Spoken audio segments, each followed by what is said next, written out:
Welcome to Chaitanya institute of police. This is Venkat, economy faculty for civil service and groups exams. ఇక్కడ 50 bits frame చేయడం జరిగింది, Telugu medium మరి English medium. ఇది mostly expected questions అనమాట, current రిలేటెడ్గా frame చేయబడింది.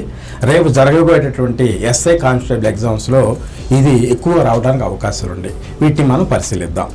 ఇక్కడ చూడండి, ఈ క్రింది వాటిలో ఏది సరైనది అన్నారు. అంటే చూద్దాం. ద్రవ్యోల్బణానికి మరి ఇన్స్టాల్ మధ్య విలోమ సంబంధం ఉంటుందన్నారు. వాస్తవంగా అనులోమ సంబంధం అనేది ఉంటుంది. సో ఈ స్టేట్మెంట్ అనేది రాంగ్. నెక్స్ట్ రెండో స్టేట్మెంట్ ఏంటంటే ద్రవ్యోల్బణానికి మరియు సిఆర్ఆర్ మధ్య అనులోమ సంబంధం ఉందని తెలియజేస్తుంది. వాస్తవంగా విలోమ సంబంధం ఉంటుంది. కాబట్టి ఈ స్టేట్మెంట్ కూడా రాంగు అనమాట. నెక్స్ట్ మూడో స్టేట్మెంట్ ఏంటంటే ద్రవ్యోల్బణానికి మరియు రివర్స్ రెపో రేట్కి మధ్య విలోమ సంబంధం ఉంటుంది. ఇది కరెక్ట్ స్టేట్మెంట్ అనమాట. అంటే relation between the inflation and RRR is always inversely proportional. So ఈ స్టేట్మెంట్ అనేది కరెక్ట్. కాబట్టి వీటిలో ఆన్సర్ అనేది 3 అయి ఉండాలి. అంటే సి అనేది మనం ఆన్సర్గా చెప్పుకుంటాం. ఇక్కడ చూడండి, ద్రవ్యోల్బణం అంటే ఏంది? నిరంతర ధరల పెరుగుదల మరియు ద్రవ్య విలువ తగ్గటాన్ని ద్రవ్యోల్బణం అంటాం. ఈ ద్రవ్యోల్బణం అనేది చాలా ప్రమాదకరం. ఈ ద్రవ్యోల్బణం కనుక ఎక్కువైంది అనుకోండి, పేదవాళ్ళు అవుతారు, నెక్స్ట్ ధనికులు అవుతారు అనమాట. సో ఇలాంటి సమస్య అనేది ఏర్పడటం వల్ల అంటే ఆర్థిక అసమానతలు బాగా పెరుగుతాయి. ఉదాహరణకి శ్రీలంక ఉంది. ఈ శ్రీలంకలో ఏమవుతుంది, ద్రవ్యోల్బణం అధికంగా ఉండటం వల్ల పేదవాళ్ళు ధనికులు ఏర్పడ్డారు. అంటే ఆ దేశం ఆర్థిక స్తంభన అనేది ఏర్పడింది. ఆర్థిక సంక్షోభం అనేది శ్రీలంకలో ఏర్పడింది అనమాట. సో ఇక్కడ మనకి వీటిని సిఆర్ఆర్ తర్వాతనేమో ఇన్స్టాల్మెంట్స్ రివర్స్ రెపో రేట్ సంబంధించిన సమాచారం మనం తీసుకుందాం. చూడండి, ఆర్బీఐ దగ్గర పరిమాణాత్మక పరపతి నియంత్రణ సాధనాలు అనేది కొన్ని ఉంటాయి అన్నమాట. ఆర్బీఐకు కొన్ని విధులు ఉంటాయి. ద్రవ్యాన్ని ముద్రించటము మరియు ద్రవ్యాన్ని నియంత్రించడం, దాన్ని పరపతి నియంత్రణ అంటాం. సో పరపతి నియంత్రణలో మనకి పరపతి నియంత్రణ సాధనాలు అనేది కొన్ని ఉంటాయి. దీన్ని ఇంగ్లీష్లో క్వాంటిటేటివ్ క్రెడిట్ కంట్రోల్ డివైజెస్ అని అంటాం. వాటిని చూద్దాం. చూడండి, సిఆర్ఆర్ ఉంది, ఎస్ఎల్ఆర్ ఉంది, bank rate,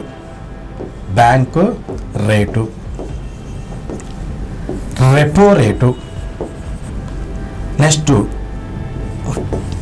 reverse repo rate, next marginal standing facilities.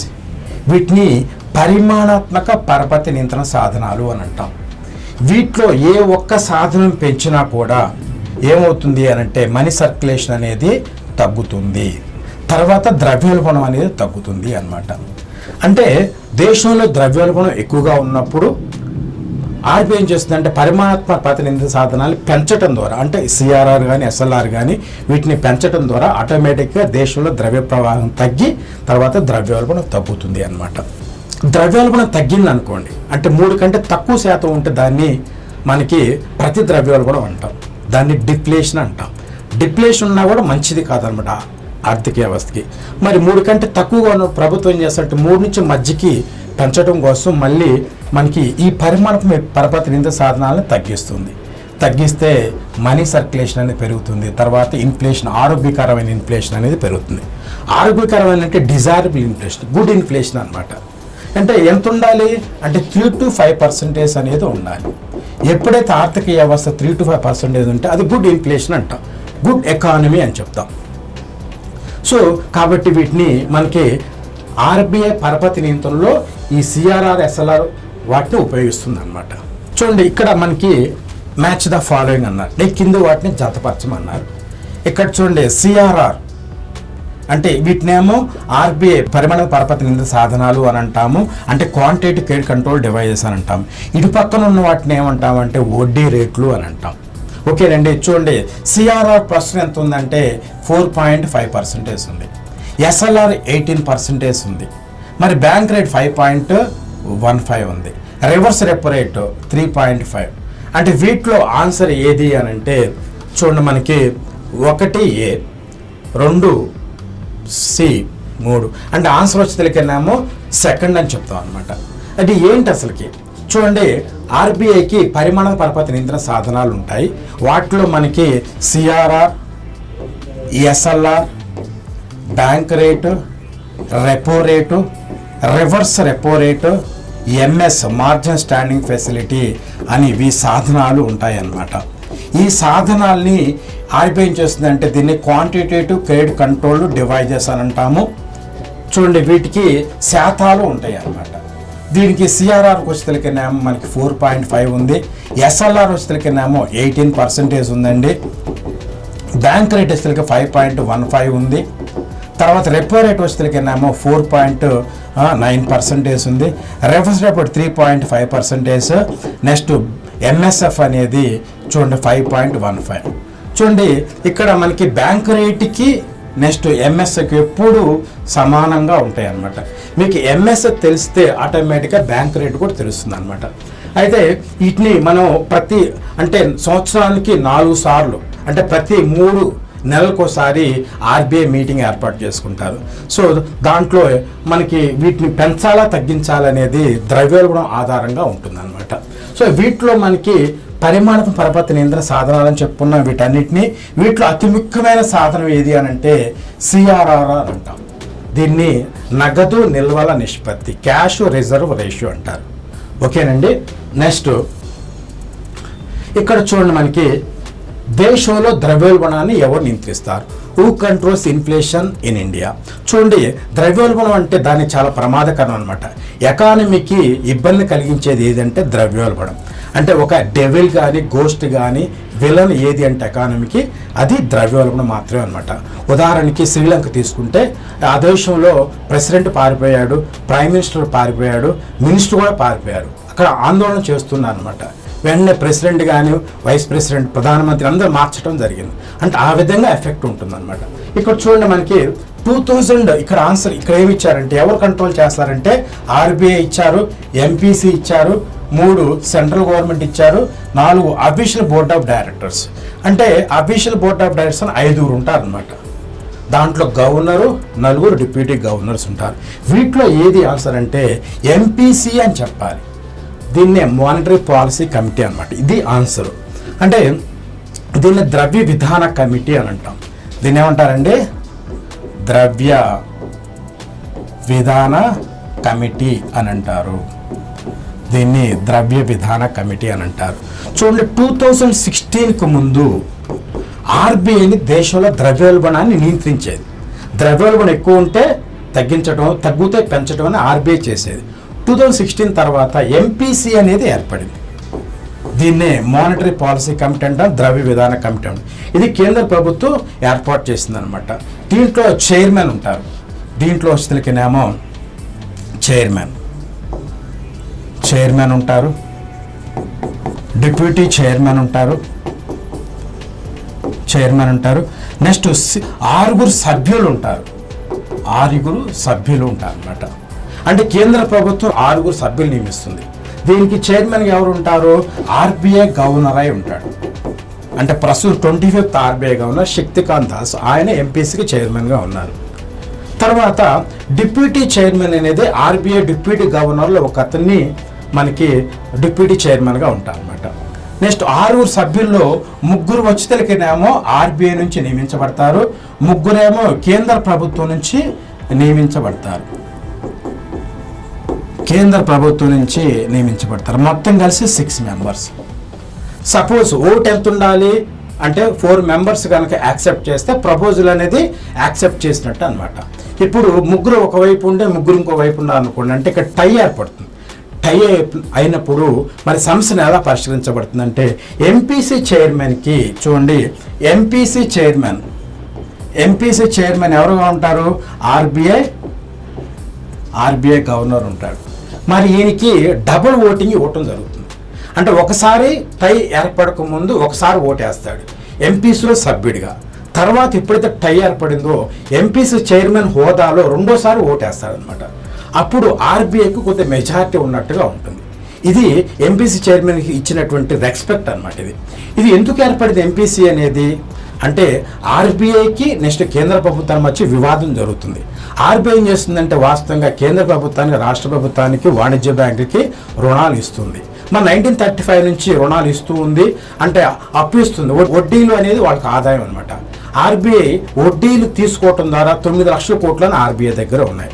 మరి కేంద్ర ప్రభుత్వానికి కోశలోటు ఏర్పడుతుంది. అంటే ఆదాయం కంటే ఖర్చు ఎక్కువగా ఉంటే కోశలోటు ఏర్పడుతుంది.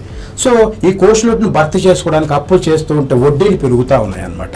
సో ఇప్పుడు ప్రజెంట్ మనకి 39.5 lakh crores అనేది బడ్జెట్ ఎస్టిమేషన్. దాంట్లో 15 lakhs crores అనేది కోశలోటు ఏర్పడింది. మరి 15 lakhsకి మనం మళ్ళీ అప్పు తీసుకురావాలి. దీని వడ్డీ చెల్లింపులన్నీ పెరుగుతున్నాయి కాబట్టి ప్రభుత్వం ఏం చేస్తుందంటే ఆర్బీఐని మీ దగ్గర ఉన్నటువంటి 9 లక్షల కోట్లు మాకు ఇవ్వండి, మేము కోశలోటును భర్తీ చేసుకుంటామని చెప్పింది. అయితే ఆర్బీఐ దీన్ని తిరస్కరించింది అనమాట. అందువల్ల ఇది కేంద్ర ప్రభుత్వం ఏం చేసిందంటే ఆర్బీఐ అధికారాలు తగ్గించడం ఉద్దేశం కోసం ఈ ఎంపీసీ అనేది ఏర్పాటు చేసుకున్నారు. Urjit Patel 24th RBI governor Urjit Patel ఉన్నప్పుడు అతని మీద తీవ్రమైన ఒత్తిడి తీసుకుని వచ్చారు అనమాట. అయితే అతను రాజీనామా చెల్లిపోయాడు. తర్వాత ఆయన శక్తికాంత్ దాస్ వచ్చాడు. శక్తికాంత్ 25th ఆర్బీఐ గవర్నర్ ఉన్నప్పుడు, అంటే present RBI governor Shaktikant Das, ఈయన ఏం చేశాడంటే ఆర్బీఐ దగ్గర 9 లక్షల కోట్లు కొన్ని లక్షల కోట్లు అనేది కేంద్ర ప్రభుత్వానికి ఇవ్వడం జరిగిందన్నమాట. ఇట్లా వీళ్ళిద్దరి మధ్య వివాదం సద్దుమణిగింది అనమాట. ఎనివే దేశంలో ద్రవ్యోల్బణాన్ని ఎవరు నియంత్రిస్తారంటే ఆర్బీఐ అని చెప్పకూడదు, ఎంపీసీ అని చెప్పాలి. ఇది ఆల్రెడీ గత ఎగ్జామ్లో కూడా అడగడం జరిగిందనమాట. 4వ క్వశ్చన్, ఎస్ఎల్ఆర్ చట్టబద్ధ ద్రవ్యత్వపు నిష్పత్తికి సంబంధించిన కింది వాటిలో ఏది? అంటే which statement is the correct regarding SLR? SLR అంటే ఆర్బీఐ దగ్గర ఉన్న పరిమాణాత్మక పరపతి నియంత్రణ సాధనాల్లో ఒకటి, ఇది ఒకటి అనమాట. అయితే దీని గురించి మనం పరిశీలిద్దాం. ఎస్ఎల్ఆర్ అనేది 1962లో ఏర్పాటు చేశారు. It was introduce 1962. అండ్ ఎస్ఎల్ఆర్ని అధికంగా బంగారు రూపంలో ఉంచుతారు. అంటే చూడండి, ఇక్కడ మనకి ఎస్ఎల్ఆర్ 1962లో ఏర్పడేది కరెక్ట్. ఇది తర్వాత ఎస్ఎల్ఆర్ని అధికంగా బంగారు రూపంలో ఉంచుతారనేది రాంగు అనమాట. అధికంగా సెక్యూరిటీ బాండ్స్ రూపంలో ఉంచుతారు, కానీ మనకి బంగారు రూపంలో మాత్రం కాదు. నెక్స్ట్ 3వ తీద్దాం. ఇక్కడ ఎస్ఎల్ఆర్ 3 రూపాయల్లో నిల్వ ఉంచుతారు. ఎస్, ఇది కరెక్ట్ అనమాట. సో ఇక్కడ మనకి ఏ అండ్ సి అనేది ఆన్సర్.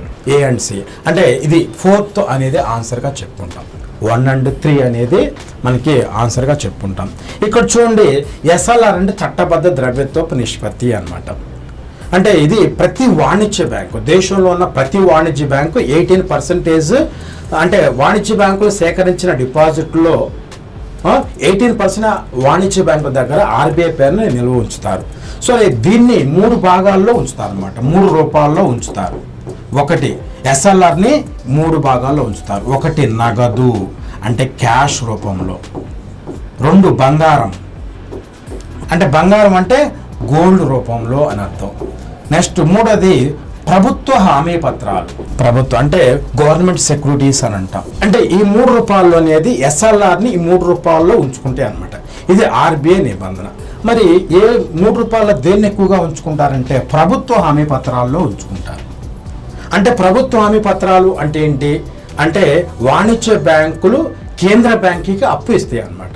అంటే మనకి ఒక అంటే వాళ్ళు బాండ్స్, ఆర్బీఐ బాండ్స్ అమ్మిద్ది, ఆ బాండ్స్ కొనుక్కొని వాణిజ్య బ్యాంకులు కేంద్ర బ్యాంకుకి డబ్బులు ఇస్తాయి. మరి అట్లా వాణిజ్య బ్యాంకులు ఆర్బీఐకి డబ్బులు ఇచ్చినప్పుడు ఆర్బీఐ ఏం చేస్తుందంటే హామీ పత్రాలు ఇస్తుంది. దాన్నే ప్రభుత్వ హామీ పత్రాలు, దాన్నే గవర్నమెంట్ సెక్యూరిటీస్ అని అంటారు. మరి ఆర్బీఐ ఏం చేస్తుంది, ఈ హామీ పత్రాలకి నిరంతరం వడ్డీ ఇస్తుంది అనమాట. అంటే ఎస్ఎల్ఆర్లో ఉన్నటువంటి ప్రభుత్వ హామీ పత్రాలకు ఆర్బీఐ నుంచి నిరంతరం వడ్డీ వస్తుంది. కాబట్టి ఎక్కువగా ప్రభుత్వ హామీ పత్రాల్లో ఉంచుకుంటారు. చూడండి, ఇక్కడ చూద్దాం. మరి ఒక బ్యాంక్కి 100 కోట్లని ఫిక్స్డ్ డిపాజిట్స్ వచ్చినాయి. ఫిక్స్డ్ డిపాజిట్స్ దాంట్లో ఎస్ఎల్ఆర్ని ఎంత మెయింటైన్ చేయాలి? 18% అనేది మెయింటైన్ చేయాలి. 18%. మరి అంటే 18 crores అనమాట. 18 crores ఎస్ఎల్ఆర్ కింద ఉంచుతారు. మరి 1 కోటి అయితేనేమో నగదు రూపంలో ఉంచుతారు, 1 కోటినేమో బంగారము, మరి 16 కోట్లేమో ప్రభుత్వ హామీ పత్రాల రూపంలో ఉంచుకుంటారు.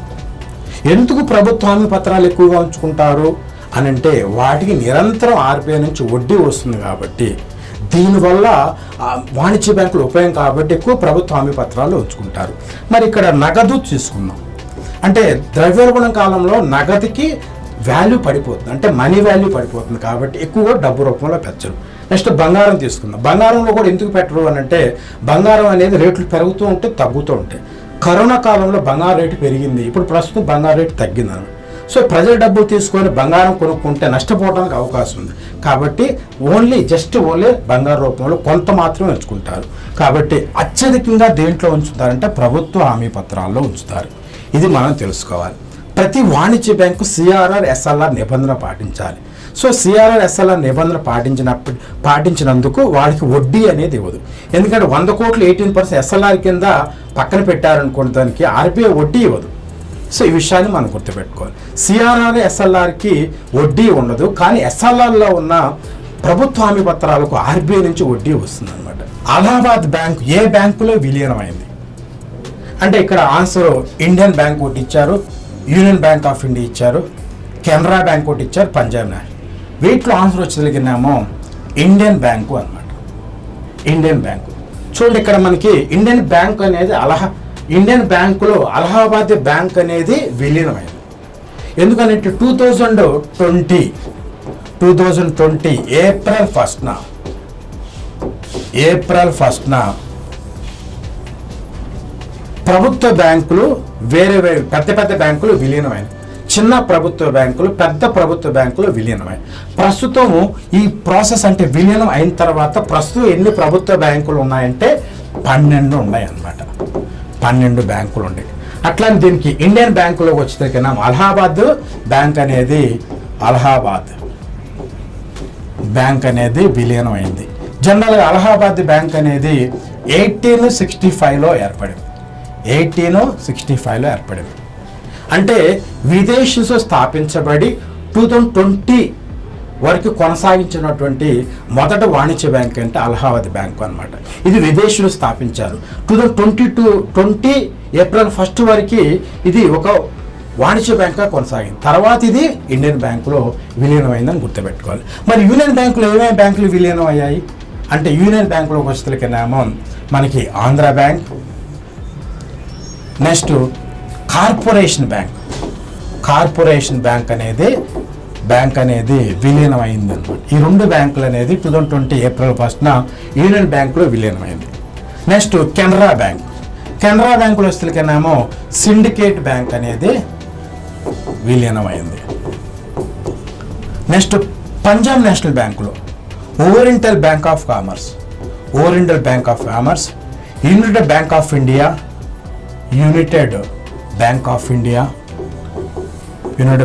ఇండియా అనేది ఇట్లా మనకి విలీనమైంది.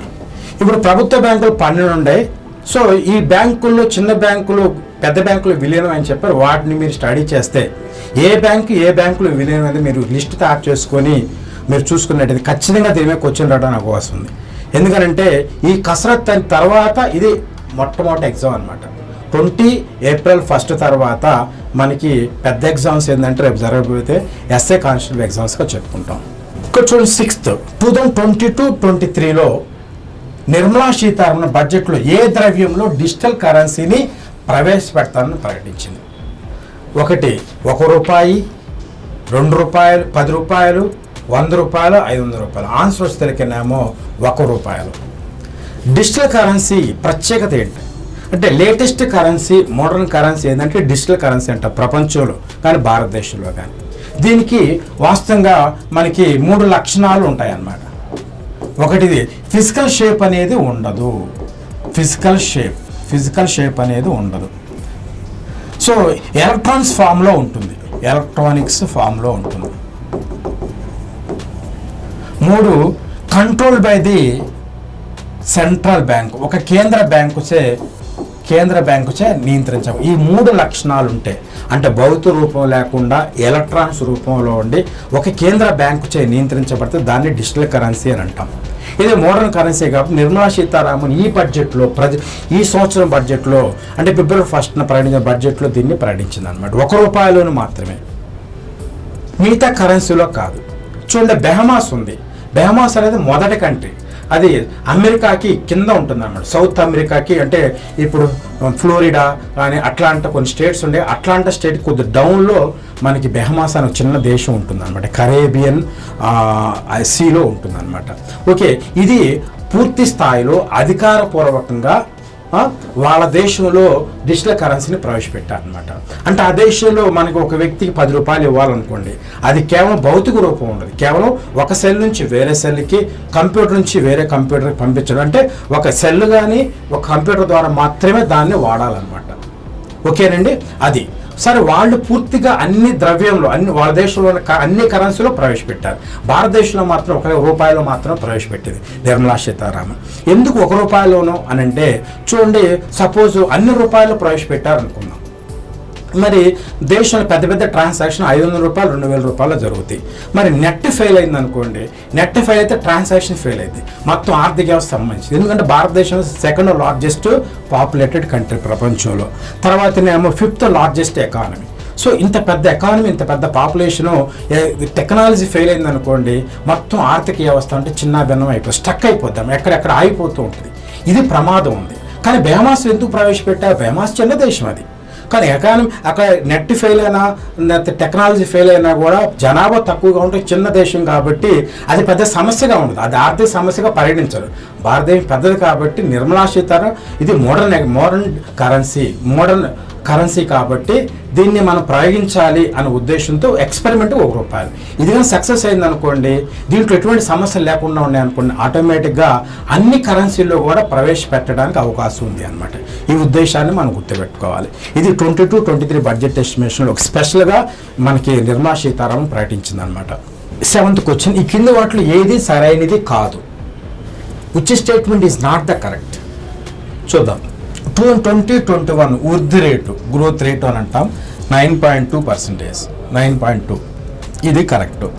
మరి 2021 గ్రోత్ రేట్ అంటే కరోనా కాలంలో మన భారతదేశంలో వృద్ధి రేటు ఎంత అంటే -7.2 అనేది మనం చెప్పుకుంటాం.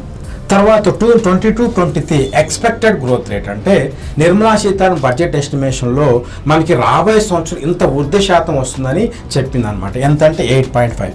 ఈ 3 స్టేట్మెంట్ కరెక్ట్. మరి నా డి వచ్చేసరికేమో ప్రజెంట్ బేస్ ఇయర్ అంటే 2011-12 బేస్ ఇయర్ అని అంటాం. దీన్ని తెలుగులో ఆధార సంవత్సరము అని అంటాం. దీన్ని ఆధార సంవత్సరం అంటాం. సో ప్రస్తుతం బేస్ ఇయర్ అంటే 2011-12 కాబట్టి ఆన్సర్ ఏది సరైనదో కాదు అంటే డి అని మనం చెప్పుకుంటాం. ఇక్కడ చూడండి, ఆర్థిక వ్యవస్థ అంటే April 1 to March 31 మధ్యకాలాన్ని ఆర్థిక సంవత్సరం అంటాం. మరి ఆర్థిక సంవత్సరంలో ఉత్పత్తి పెరిగితే వృద్ధి రేటు పెరిగింది అంటాం, ఉత్పత్తి తగ్గితే వృద్ధి రేటు తగ్గింది అని అంటాం. ఇప్పుడు చూద్దాం, ప్రస్తుతం మనకి 2022-23 అనేది బడ్జెట్ ఎస్టిమేషన్ అంటాం. ఎప్పుడైతే బడ్జెట్ ఎస్టిమేషన్ ముందున్న సంవత్సరాన్ని ఆర్థిక సంవత్సరం అంటాం. అంటే 2021-22ని ఎకనామిక్ సర్వే అంటాము, లేక ఆర్థిక సంవత్సరం అని అంటాం.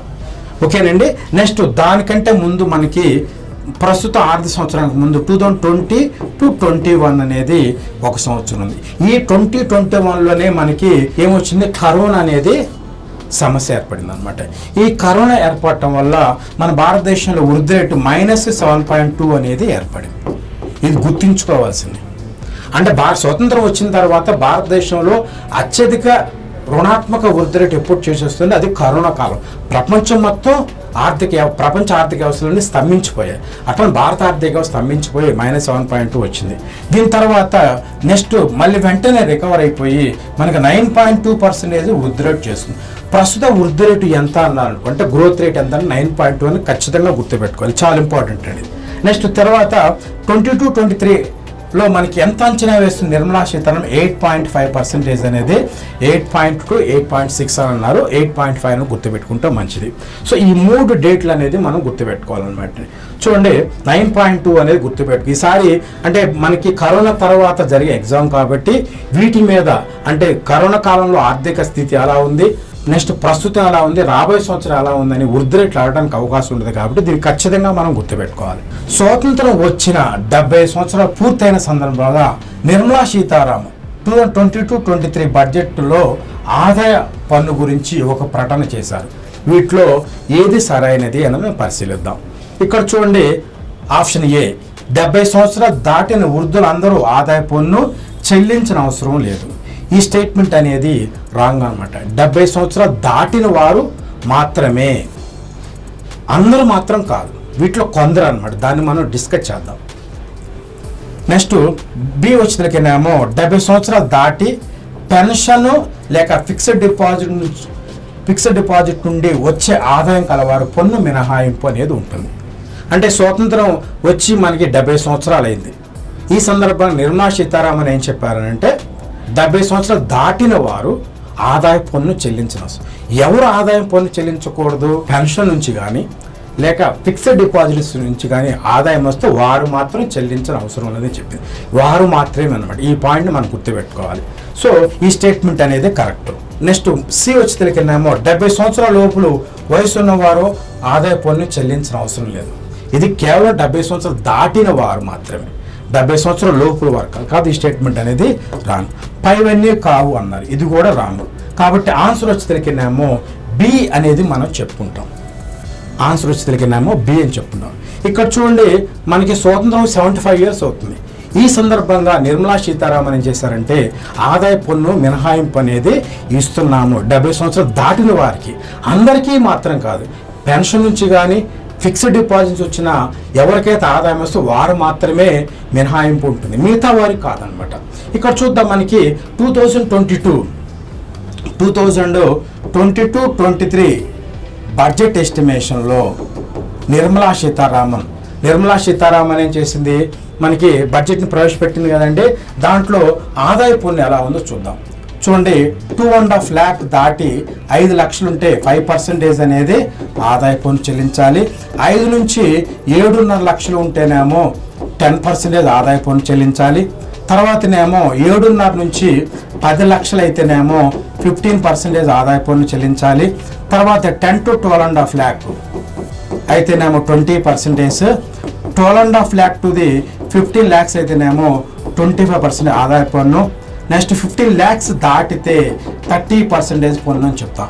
ఇక్కడ చూడండి, అతి చిన్న ఆదాయ పన్ను ఇది అని అంటే 5% అని అంటాం. అతిపెద్ద ఆదాయ పన్ను అంటే 30% అని చెప్తాం.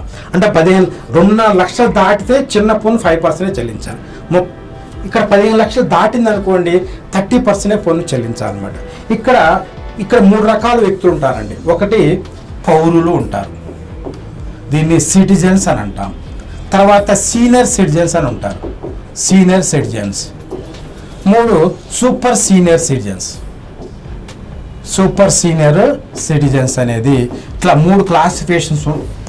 మన దేశంలో 3 క్లాసిఫికేషన్స్ ఉండే ఆదాయ పన్ను గురించి సంబంధించిన అంశం అనమాట. పౌరులు అంటే సిటిజన్స్ అనమాట. అంటే 60 years లోపల ఉన్న వాళ్ళు 2.5 లక్షలు దాటింది అనుకోండి, అంటే 2.5 lakh to 5 ఉంటేనేమో 5% ఆదాయ పన్ను చెల్లించాలి. వీళ్ళకి ఎవ్వరికి మినహాయింపు అనేది 60 సంవత్సరాల లోపల ఉన్న పౌరులకి పన్ను మినహాయింపు అనేది ఏ దశలో కూడా లేదనమాట. ఓకేనండి. నెక్స్ట్ సీనియర్ సిటిజన్స్, 60 నుంచి 80 సంవత్సరాల మధ్యలో ఉన్నవాడిని సీనియర్ సిటిజన్స్ అని అంటారు. వీళ్ళు 3 లక్షల నుంచి 5 లక్షలు మాత్రం 5 లక్షల లోపు ఉంటే వాళ్ళు 5% కట్టించాలి. అంటే ఇక్కడ 50,000 అని సీనియర్ సిటిజన్స్కి ఇచ్చారు.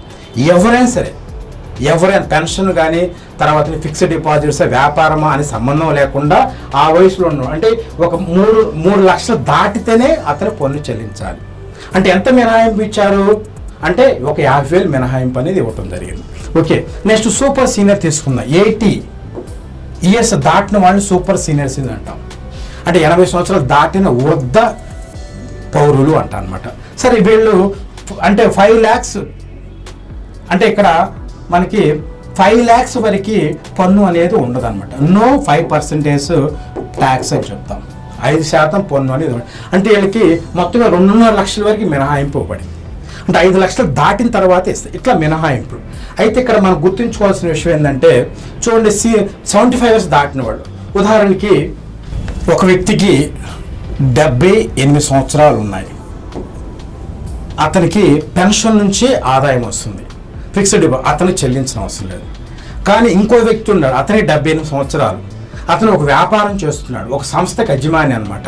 మరి అతనికి ఆదాయం ఉంది, కానీ అతను అతను ఖచ్చితంగా పన్ను చెల్లించాలి. కాబట్టి కొందరికి మాత్రమే మినహాయింపు అనేది ఉంది. ఈ విషయాన్ని మనం గుర్తుపెట్టుకోవాలి. ఓకేనండి. నెక్స్ట్ జాతీయ ఆదాయంను ఎవరు అంచనా వేస్తారని చూద్దాం. సిఎస్ఓ ఇచ్చారు, అంటే సెంట్రల్ స్టాటిస్టికల్ ఆఫీసర్ అంటాం. సెంట్రల్ స్టాటిస్టికల్ స్టికల్ ఆఫీస్ అని అంటాము. సెంటర్ అంటే కేంద్ర గణాంకాల కార్యాలయము అనాలి.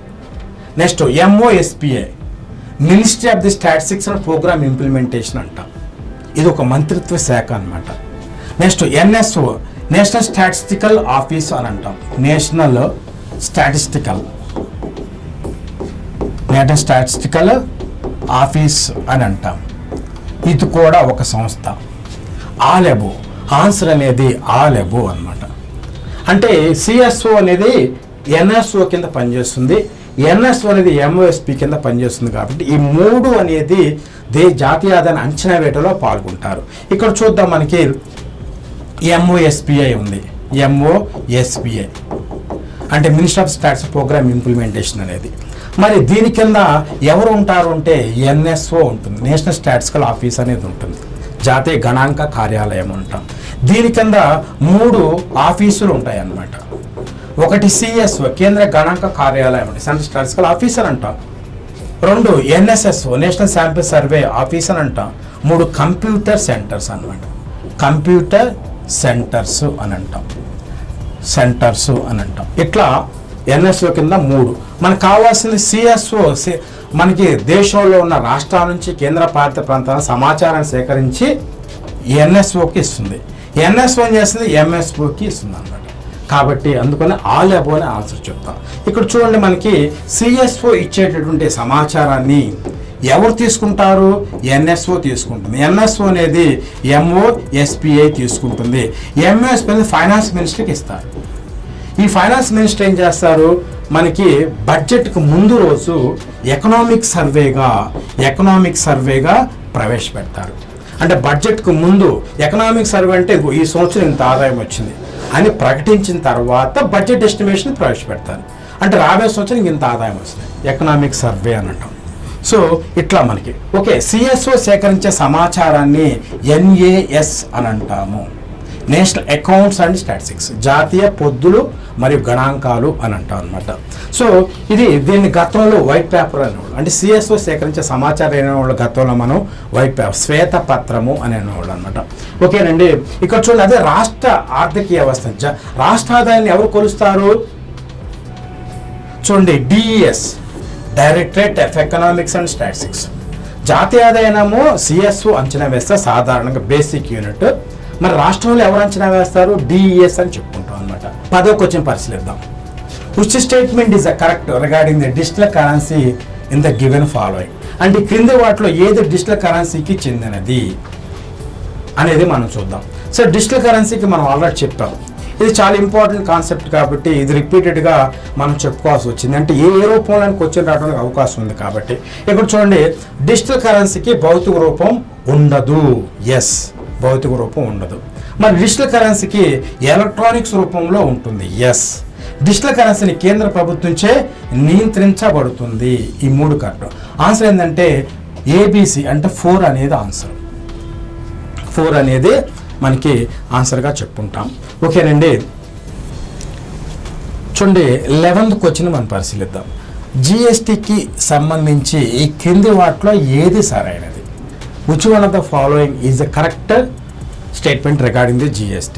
ఇక్కడ చూద్దాం, మనకి ఫస్ట్ 122 రాజ్యాంగ సవరణ ద్వారా ఏర్పడింది అన్నారు. ఇది రాంగ్ అండి. 101 కాన్స్టిట్యూషన్ అమెండ్మెంట్ యాక్ట్ ద్వారా, 101 రాజ్యాంగ సవరణ ద్వారా ఇది ఏర్పడింది. నెక్స్ట్ 2వ విషయానికి ఏమో 2017 జూలై 25 నుండి ఇది అమల్లోకి వచ్చింది.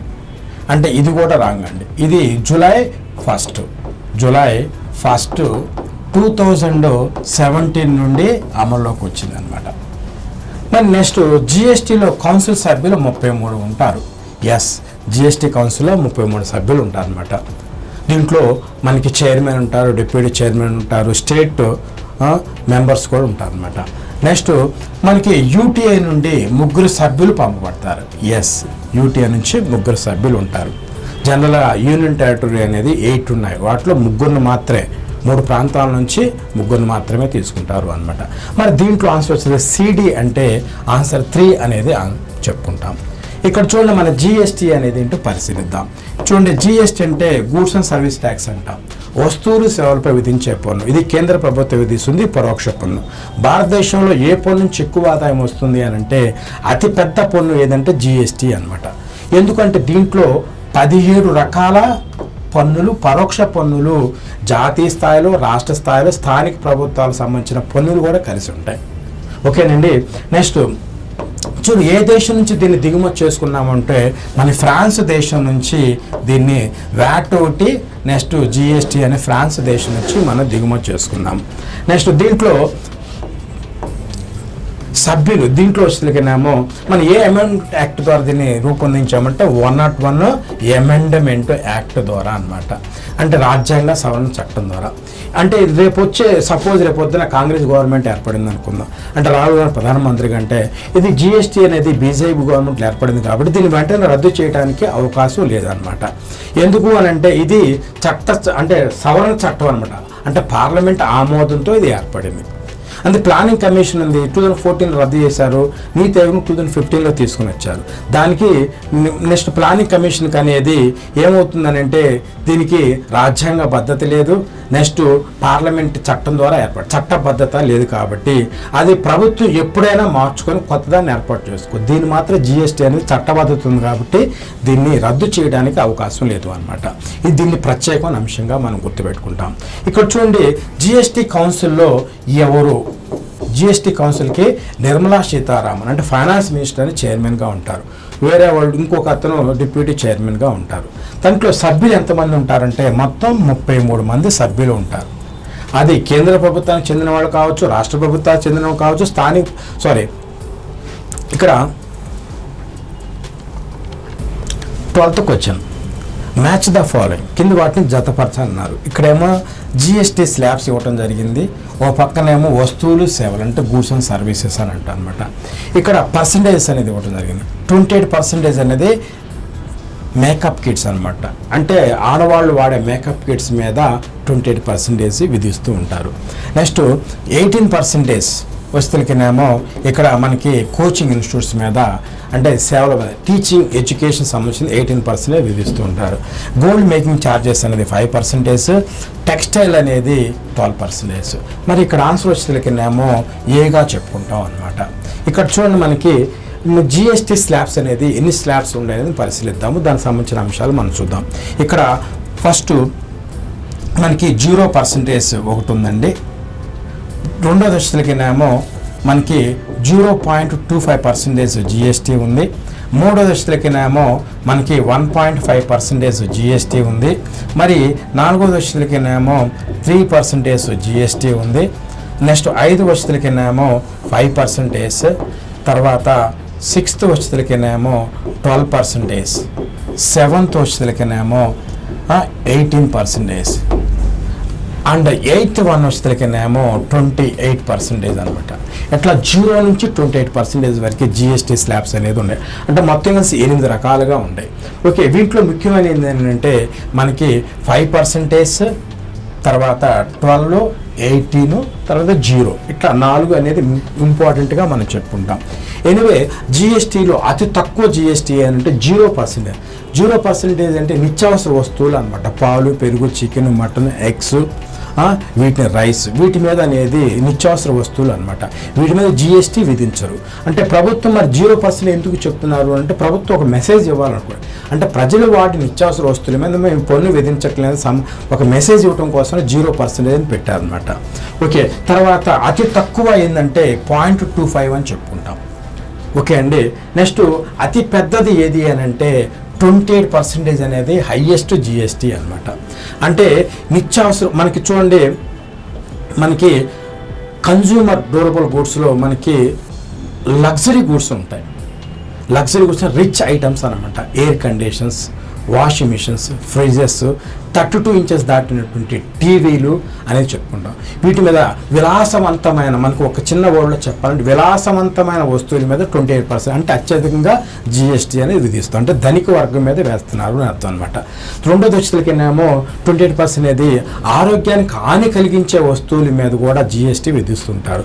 సిగరెట్స్ కానీ, పాన్ మసాలాలు ఉంటాయి, గుట్కాలు ఎన్ని ఉంటాయి, వాటి మీద కూడా 28%. అంటే ప్రభుత్వం ఉద్దేశం ఏంటంటే అంటే ఆరోగ్యానికి హాని కలిగించే వస్తువులు వినియోగం తగ్గిస్తారన్న ఉద్దేశంతో ఎక్కువ శాతం జిఎస్టీ అనేది విధిస్తున్నారు. అయినా కూడా ఈ అలవాటు ఉన్న వాళ్ళు రాజీ పడకుండా ఎంతైనా డబ్బు చెల్లిస్తున్నారు అనమాట. తర్వాత ఇట్లా వాటిని మనకి విలాసవంతమైన వస్తువులు మరియు ఆరోగ్యాన్ని హాని కలిగించే 28% విధిస్తున్నారు అనమాట. ఇక్కడ వీటిలో మనకి చూద్దాము, గోల్డ్ అయితేనేమో 3% విధిస్తూ ఉంటారు. అంటే బంగారు ఆభరణాల మీద 3%. నెక్స్ట్ 5% గోల్డ్ మేకింగ్ ఛార్జెస్, ఆ డిజైన్ చేయడానికి 5%, బంగారు ఆభరణం కొంటాను 3%, మేకింగ్ ఛార్జెస్ 5% అనమాట. నెక్స్ట్ ఇక్కడ చూడండి మనకి మేకప్ కిట్స్ అనేది అది విలాసవంతమైన వస్తువుగా భావిస్తారు. ఎందుకంటే రిచ్ ఫ్యామిలీస్, ఎక్కువ ఆదాయం వాళ్ళు ఎక్కువ మేకప్ వేసుకుంటూ ఉంటారు. వాళ్ళ ధనిక వర్గంగా ఆ వస్తువులు వాడే వ్యక్తులు ధనిక వర్గంగా భావించి ప్రభుత్వం అనేది 20% అత్యధికంగా జిఎస్టీని విధిస్తుంది అనమాట. ఇక్కడ మనకి 12% టెక్స్టైల్ ఉందండి. ఇక్కడ చాలా ముఖ్యమైన విషయం ఏంటంటే టెక్స్టైల్లో గతంలో మనకి 5% ఉండేది. దీన్ని ఏం చేశారంటే ఇప్పుడు 12%కి పెంచారనమాట. అంటే దీని యొక్క ఉద్దేశం ఏంటి అంటే ప్రభుత్వం దాని మీద తక్కువ జిఎస్టీ విధిస్తున్నారని భావించి ఎక్కువ పెంచారు. దీని మీద జిఎస్టీ పెరగటం వల్ల ఏమందంటే టెక్స్టైల్ ధర ఎక్కువగా పెరిగిపోయి వాళ్ళకి ఆదాయాలు తగ్గుతాయి అన్నమాట. ధర ఎక్కువగా ఉందంటే ఆదాయం తగ్గుతున్న ఉద్దేశంతో ఈ టెక్స్టైల్ ఆర్గనైజేషన్స్, అసోసియేటెడ్ పర్సన్స్ ఏమడుగుతున్నారంటే జిఎస్టీని యథాతథం చేయండి, అంటే 12 నుంచి మళ్ళీ 5కి తీసుకురావాలని వాళ్ళు డిమాండ్ చేస్తున్నారు, ఉద్యమాలు కూడా చేస్తున్నారు. అయితే నిర్మలా సీతారామన్ హామీ ఇచ్చారనమాట, నెక్స్ట్ మీటింగ్లో దీన్ని మేము పరిశీలిస్తామని చెప్పారు. కాబట్టి టెక్స్టైల్ మీద ఎంత జిఎస్టీ వేస్తున్నారంటే మనం ఏం చేయాలి, 12% అని గుర్తుపెట్టుకోవాలన్నమాట. ఇది కరెంట్ ఇష్యూ కాబట్టి దీనికి క్వశ్చన్ అనేది రావడానికి అవకాశం అనేది ఉంది. 13th క్వశ్చన్ చూద్దాము. ఈ క్రింది వాటిలో ఏది జిఎస్టీలో భాగంగా ఉండదు, not a part of the GST. ఇక్కడ చూద్దాము. ఆప్షన్ ఏ ఆక్ట్రాయ్ ట్యాక్స్ జిఎస్టీలో భాగంగా ఉంటుంది. నెక్స్ట్ ఎంటర్టైన్మెంట్ ట్యాక్స్, వినోదపు పన్ను అనమాట, ఇది కూడా జిఎస్టీలో భాగంగా ఉంటుంది. నెక్స్ట్ ఎంట్రీ ట్యాక్స్, ఇది కూడా జిఎస్టీలో భాగంగా ఉంటుంది. మరి జిఎస్టీలో భాగంగా లేనిది ఏది అని అంటే ఎలక్ట్రిసిటీ ట్యాక్స్ అని అంటాం. ఓకే, జనరల్గా మనకి జిఎస్టీలో 17 రకాల పన్నులు ఉంటాయి. ఈ 17 రకాల పన్నుల్లో ఈ 3 కూడా కలిసి ఉంటాయి అన్నమాట. ఆక్ట్రాయ్ ట్యాక్స్, ఎంటర్టైన్మెంట్ ట్యాక్స్ అంటే వినోద పన్ను, ఎంట్రీ ట్యాక్స్ అనమాట. సో వీటిని మనం ఈ విధంగా చెప్పుకుంటాము. చూడండి ఇక్కడ 14th క్వశ్చన్, జాతీయ ఆదాయంలో భాగంగా లేని వాటిని గుర్తించండి అని అన్నారు. అంటే ఏవి జాతీయ ఆదాయంలో ఉండవు. ఇక్కడ చూడండి ట్రాన్స్ఫర్ పేమెంట్స్ అని అంటాం, ఇది జాతీయ ఆదాయంలో భాగంగా ఉండవు అన్నమాట.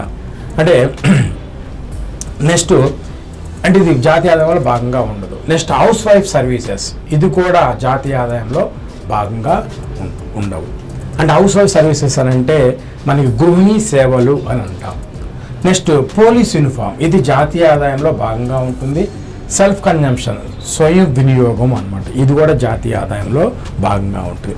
కాబట్టి మనకి ఏమి భాగంగా ఉండవంటే ఏ అండ్ బి అనేది మనం చూద్దాం. ఏ అండ్ బి అనేది చూద్దాం. అంటే ఆన్సర్ అనేది 3గా మనం చెప్పుకుంటాం అన్నమాట. ఓకేనండి. జనరల్గా జాతీయ ఆదాయంలో ఏమి భాగంగా ఉంటాయి అని అంటే మనకి వ్యవసాయం, పరిశ్రమ, సేవా రంగంలో పాల్గొంటున్న వచ్చిన ఆదాయాన్ని జాతీయ ఆదాయంలో భాగంగా ఉంటాం. అంటే ఉదాహరణకు ఒక వ్యక్తి ఉద్యోగం చేస్తున్నాడు, అతని జీతం అనేది జాతీయ ఆదాయంలో భాగము. నెక్స్ట్ ఒక వ్యక్తి పోలీసు ఉద్యోగం చేస్తూ ఉంటాడు, అతని ఆదాయం కూడా జాతీయ ఆదాయంలో భాగం అంటాం. ఇప్పుడు చూడండి యూనిఫామ్ అని అంటాం, యూనిఫామ్ అనేది జాతీయ ఆదాయంలో భాగంగా ఉంటుంది. ఇక్కడ చూడండి మనకి పోలీస్ డిపార్ట్మెంట్, డిఫెన్స్ కానీ, మున్సిపాలిటీ కానీ, హాస్పిటల్ నర్సు, డాక్టర్స్ వేసుకున్న డ్రెస్సెస్ కూడా అక్కడ ఉన్నటువంటి ప్రభుత్వం లేక ప్రైవేట్ రంగం అనేది వాళ్ళ డ్రెస్ సంబంధించిన అలవెన్సెస్ అని ఇస్తారు అనమాట. అది శాలరీలో భాగం అనమాట. అట్లా యూనిఫామ్ అనేది జాతీయ ఆదాయంలో భాగంగా ఉంటుంది. నెక్స్ట్ సెల్ఫ్ కన్జంప్షన్, స్వయం వినియోగం, అంటే ఒక వ్యవసాయదారుడు తన పండిన పంటని సొంతంగా వినియోగించుకుంటాడు, దాన్ని కూడా జాతీయ ఆదాయంలో కలుపుకోవాలి. అంటే ఒక వ్యక్తికి ఒక 50 బస్తాలు పండి అనుకుందాం, 30 బస్తాలు అమ్ముతాడు, 20 బస్తాలు వాడుకుంటాడు. 20 బస్తాలు వాడుకోవడం స్వయం వినియోగం అంటుంది, దాన్ని జాతీయ ఆదాయంలో భాగం. సో అట్లా అమ్మినవి తను వాడుకున్నవి కూడా మొత్తం జాతీయ ఆదాయంలో భాగంగా మనం పరిగణించాలి. అయితే ఇక్కడ ట్రాన్స్ఫర్ పేమెంట్స్, బదిలీ చెల్లింపులు, హౌస్ వైఫ్ సర్వీసెస్, ఈ మాత్రం జాతీయ ఆదాయంలో భాగంగా ఉండవు. ఇక్కడ చూడండి ట్రాన్స్ఫర్ పేమెంట్స్ అని అంటే ఇప్పుడు పెన్షన్ ఉంటుంది, అంటే ఒక వ్యక్తి ఆర్థిక వ్యవస్థలో పాల్గొనకుండా వచ్చిన ఆదాయం కాబట్టి దాన్ని బదిలీ చెల్లింపులు అంటాము. అది జాతీయ ఆదాయంలో భాగం కాదు. నెక్స్ట్ పెన్షన్స్ తీసుకున్న స్కాలర్షిప్, స్టూడెంట్స్ ప్రభుత్వం నుంచి స్కాలర్షిప్ పొందుతారు. అంటే స్టూడెంట్ ఆర్థిక వ్యవస్థలో పాల్గొనకుండా ఆదాయం పొందుతున్నాడు కాబట్టి అది కూడా బదిలీ చెల్లింపుగా చెప్తాం. అది జాతీయ ఆదాయంలో భాగం కాదు. ఆదాయం వస్తుంది కానీ అది అతను ఆర్థిక వ్యవస్థలో పాల్గొనకుండా వస్తుంది కాబట్టి. నెక్స్ట్ హౌస్ వైఫ్ సర్వీసెస్ తీసుకుందాం. హౌస్ వైఫ్ సర్వీసెస్ అనేది మనకి చిల్డ్రన్స్కి సర్వీస్ చేస్తుంటుంది, హస్బెండ్కి కూడా సేవలు అందిస్తూ ఉంటుంది. అంటే ఆమె ఏం ఆశించకుండా సేవను అందిస్తుంది కాబట్టి ఇక్కడ ద్రవ్య ప్రవాహం ఉండదు, కేవలం సేవా ప్రవాహం ఉంటుంది. అంటే ద్రవ్య ప్రవాహము ఉండి సేవా ప్రవాహం లోపిస్తే, లేక సేవా ప్రవాహం లోపించి ద్రవ్య ప్రవాహం ఉంటే దాన్ని మనం బదిలీ చెల్లింపులు అంటాం. సో వాటిలో హౌస్ వైఫ్ సర్వీసెస్ అనేది ఇక్కడ ద్రవ్య ప్రవాహం లోపించింది కాబట్టి. నెక్స్ట్ ఇక్కడ చూడండి, మనకి ఆన్సర్ వస్తేనేమో 3 అని చెప్పు, 1 and 2 అని చెప్పుకుంటాం. Next find out the correct statement regarding the crypto currency. ఈ క్రిప్టో కరెన్సీ గురించి కింది వాటిలో ఏది సరైనది అని మనం చెప్పుకుంటాం. ఓకేనండి. ఇక్కడ చూడండి, దీనికి భౌతిక రూపం అనేది ఉండదు. Yes, correct. దీనికి భౌతిక రూపం అనేది ఉండదు. ఎలక్ట్రానిక్స్ రూపంలో ఉంటుంది. ఎలక్ట్రానిక్స్ రూపంలో అనేది ఉంటుంది. సో దీన్ని ఏ కేంద్ర బ్యాంకు నియంత్రించదు. ఎస్, డిజిటల్ కరెన్సీని అయితేనేమో ఒక కేంద్ర బ్యాంకు అనేది నియంత్రిస్తుంది, కానీ క్రిప్టో కరెన్సీని దీన్ని ఎవరు నియంత్రించరు అనమాట. అదొకటి. నెక్స్ట్ మనకి డి వస్తువులకినేమో 2022-23 బడ్జెట్లో నిర్మలా సీతారామన్ క్రిప్టో కరెన్సీ లావాదేవీలపై 20% పన్ను విధించబడును అని ప్రకటించింది. ఇది రాంగ్ స్టేట్మెంట్ అన్నమాట. అంటే ఇక్కడ నిర్మలా 22-23 బడ్జెట్ సెషన్లో క్రిప్టో కరెన్సీ లావాదేవీలపై 30% పన్ను విధించింది. అంటే ఏ బడ్జెట్లో క్రిప్టో కరెన్సీపై 30% ఆదాయ పన్ను విధిస్తున్నారు అంటే ప్రస్తుతం 2022-23 బడ్జెట్ ఎస్టిమేషన్ మీద అన్నమాట. అంటే గతంలో క్రిప్టో కరెన్సీ లావాదేవీల మీద విధించట్లేదు, ఇప్పుడు మాత్రం ప్రవేశపెట్టారు అన్నమాట. అంటే ఇక్కడ మనకు ఆన్సర్ వచ్చేసరికినేమో ఇక్కడ చూడండి, ఏబిసి అంటే 4 అనేది ఆన్సర్గా చెప్పుకుంటాం. చూడండి, ఇక్కడ మనకి డిజిటల్ కరెన్సీ ఉంది, నెక్స్ట్ క్రిప్టో కరెన్సీ ఉంది. మరి డిజిటల్ కరెన్సీకి క్రిప్టో కరెన్సీకి 2 క్యారెక్టర్లు సమానంగా ఉంటాయి.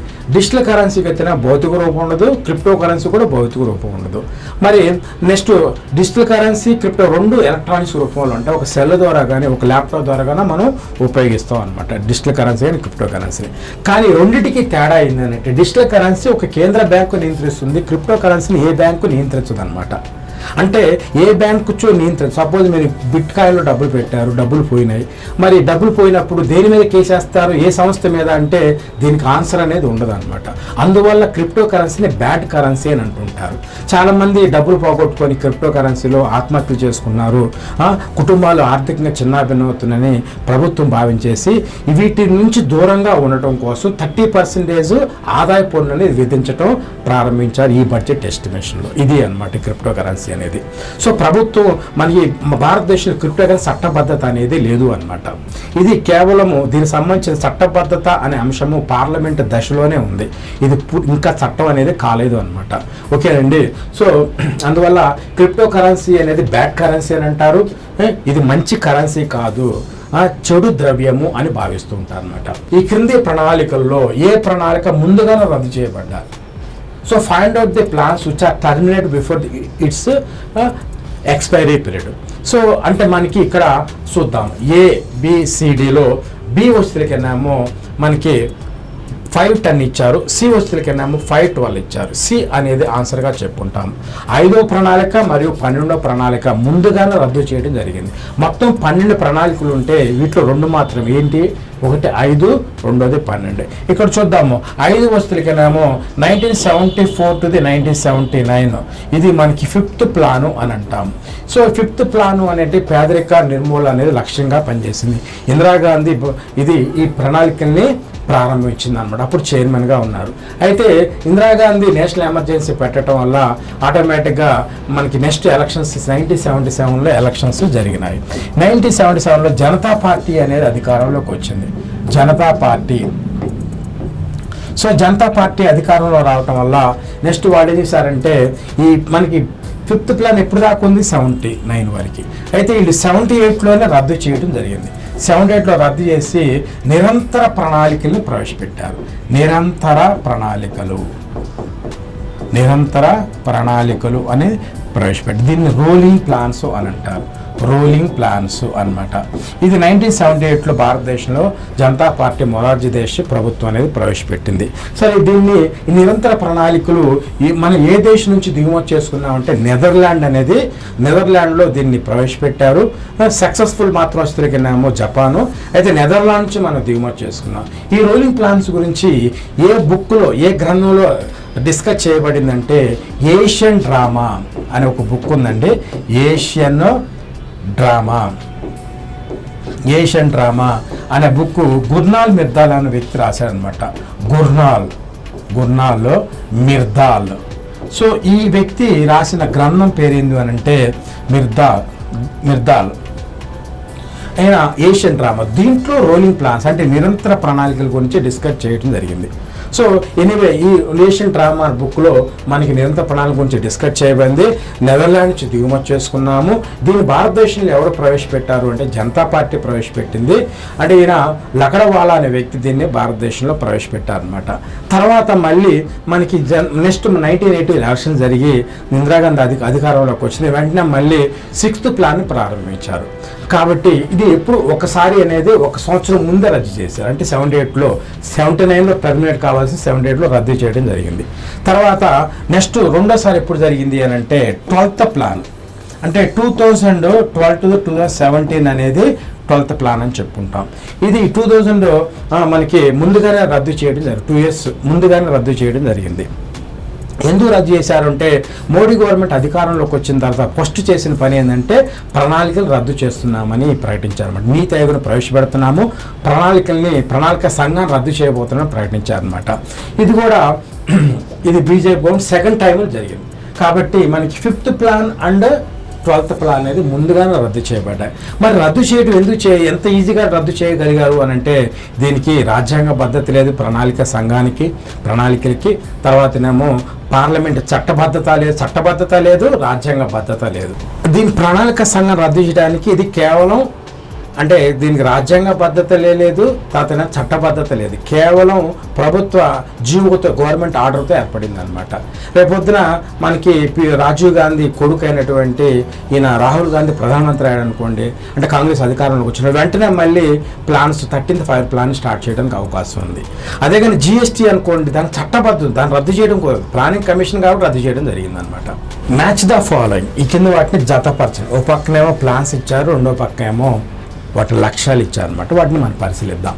చూడండి, ఫస్ట్ ప్లాన్ వచ్చేసరికినేమో అగ్రికల్చర్, రెండో ప్లాన్ వచ్చేసరికి ఇండస్ట్రియల్ పాలసీ, మూడో వచ్చేసరికినేమో సెల్ఫ్ రిలయన్స్ స్వయం సమృద్ధి అని అంటాం, ఐదో వచ్చేసరికినేమో పేదరిక నిర్మూలన అని అంటాం. మరి దీంట్లో ఆన్సర్ వచ్చేసరికినేమో మనకి చూడండి 1B 2A. సో ఆన్సర్ వచ్చేసరికినేమో 3 అని చెప్తాం. చూడండి, ఇక్కడ మనకి స్వయం సమృద్ధి అంటే థర్డ్ ప్లాన్ యొక్క ఆబ్జెక్టివ్ ఏంది? స్వయం సమృద్ధి అంటే ఇతర దేశాల మీద ఆధారపడకుండా మనకు కావాల్సిన వస్తువులు సేవలు మనమే తయారు చేసుకుంటాం, దాన్ని సెల్ఫ్ రిలయన్స్ అని అంటాం. మొదటిదేమో అగ్రికల్చర్ పెట్టుకున్నాం, రెండోదేమో ఇండస్ట్రీ పెట్టుకున్నాం, మూడు స్వయం సమృద్ధి అనమాట. ఒకప్పుడు మనకి ఇతర దేశాల నుంచి ఎక్కువ వస్తువుల్ని దిగుమతి చేసుకునేవాళ్ళు, కానీ థర్డ్ ప్లాన్లో ఈ టార్గెట్ పెట్టుకోవడం జరిగిందనమాట.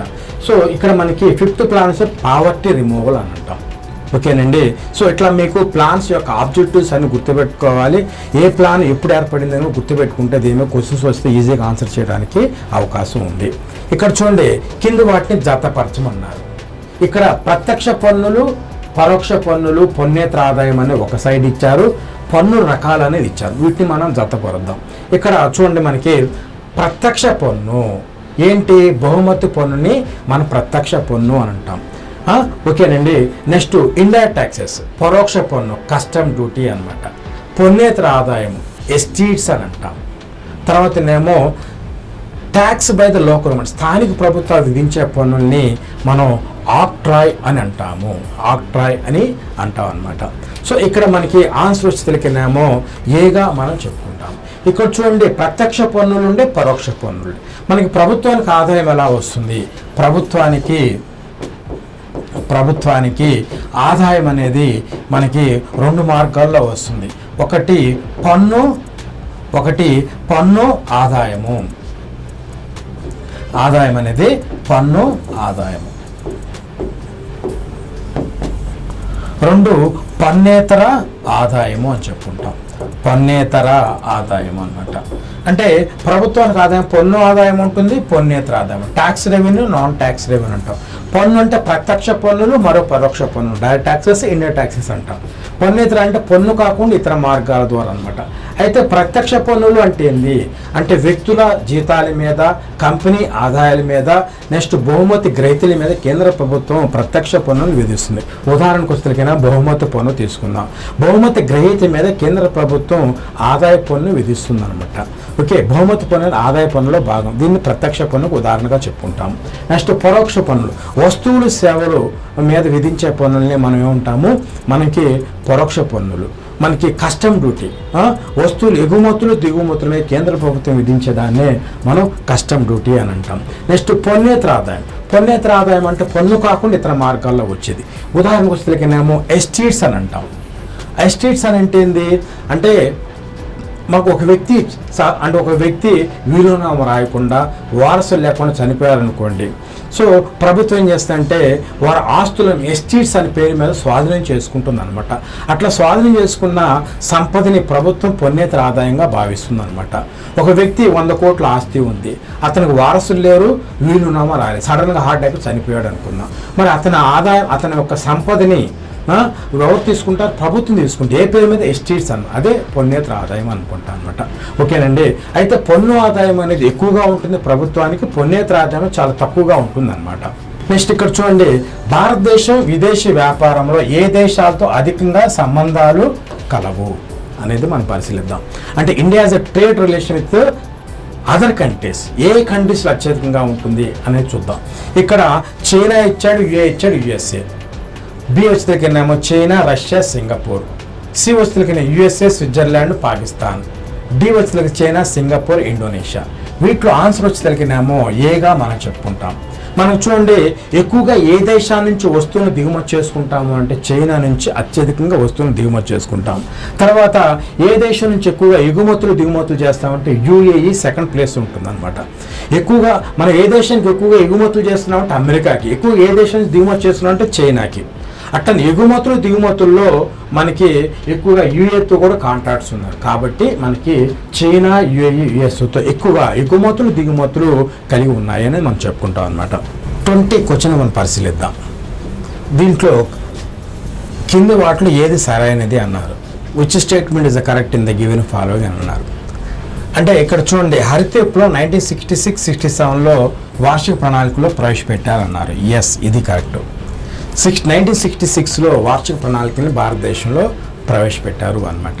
అంటే జూన్ 1st వీక్లో ప్రవేశపెట్టారు, అంటే ఖరీఫ్ సీజన్లో ప్రవేశపెట్టారు. ఓకేనండి. ఇది మనకి 3rd ఫైర్ ప్లాన్ ఫెయిల్యూర్ అయిన తర్వాత నెక్స్ట్ 3కి 4th ఫైర్ మధ్యన మనకి వార్షిక ప్రణాళికను భారతదేశంలో ప్రవేశపెట్టడం జరిగింది. ఎందుకంటే మనకి 3rd ఫైర్ ప్లాన్ ఎందుకు ఫెయిల్ అయిందంటే ఇండో చైనా వార్ జరగటం వల్ల ఇండియా చైనా మీద ఓడిపోవటం వల్ల ఆర్థికంగా చాలా నష్టపోయాం. నెక్స్ట్ 4th ప్లాన్ వెంటనే స్టార్ట్ చేయడానికి అవకాశం లేదు కాబట్టి వార్షిక ప్రణాళికను ప్రవేశపెట్టారు.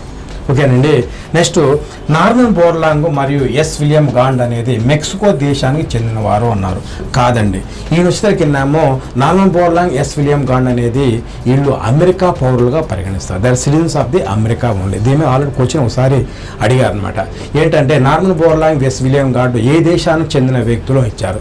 దాంట్లో మెక్సికో ఉంది, అమెరికా ఉంది, యూకే ఉంది, జర్మనీ ఉంది. కానీ అమెరికా అని చెప్పుకున్నాడు. మరి ఎందుకు వచ్చారు భారతదేశానికి అని, ఎందుకు వచ్చారు మెక్సికో దేశానికి అని అంటే ఇక్కడ మెక్సికో అనేది వాళ్ళు ఒక ఫౌండేషన్ కమిటీ ఉందన్నమాట.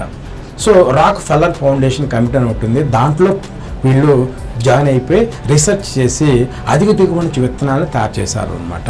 నెక్స్ట్ వెస్ విలియం గాండ్ అనే వ్యక్తి 1968లో మనకి మొదటిసారిగా హరిత విప్లవం పదాన్ని వాడినారు. ఇక్కడ చూడండి మనకి 1968లో జర్మనీలో ఎస్ విలియం గాండ్ ఇది వ్యవసాయ విప్లవం కాదు, హరిత విప్లవం అని ప్రకటన చేశాను. కాబట్టి ఈయన కారకుడు అనమాట ఈ పదం వాడటానికి. చూడండి. నెక్స్ట్ హరిత విప్లవం మూలంగా గ్రామీణ అశాంతి ఏర్పడింది. దీన్నే రూరల్ అన్రెస్ట్ అనమాట. ఇది కూడా కరెక్ట్ అనమాట. హరిత విప్లవం ఉపయోగాలు ఉండే, నష్టాలు ఉండే. నష్టాల్లో మనకి గ్రామీణ అశాంతి అనమాట.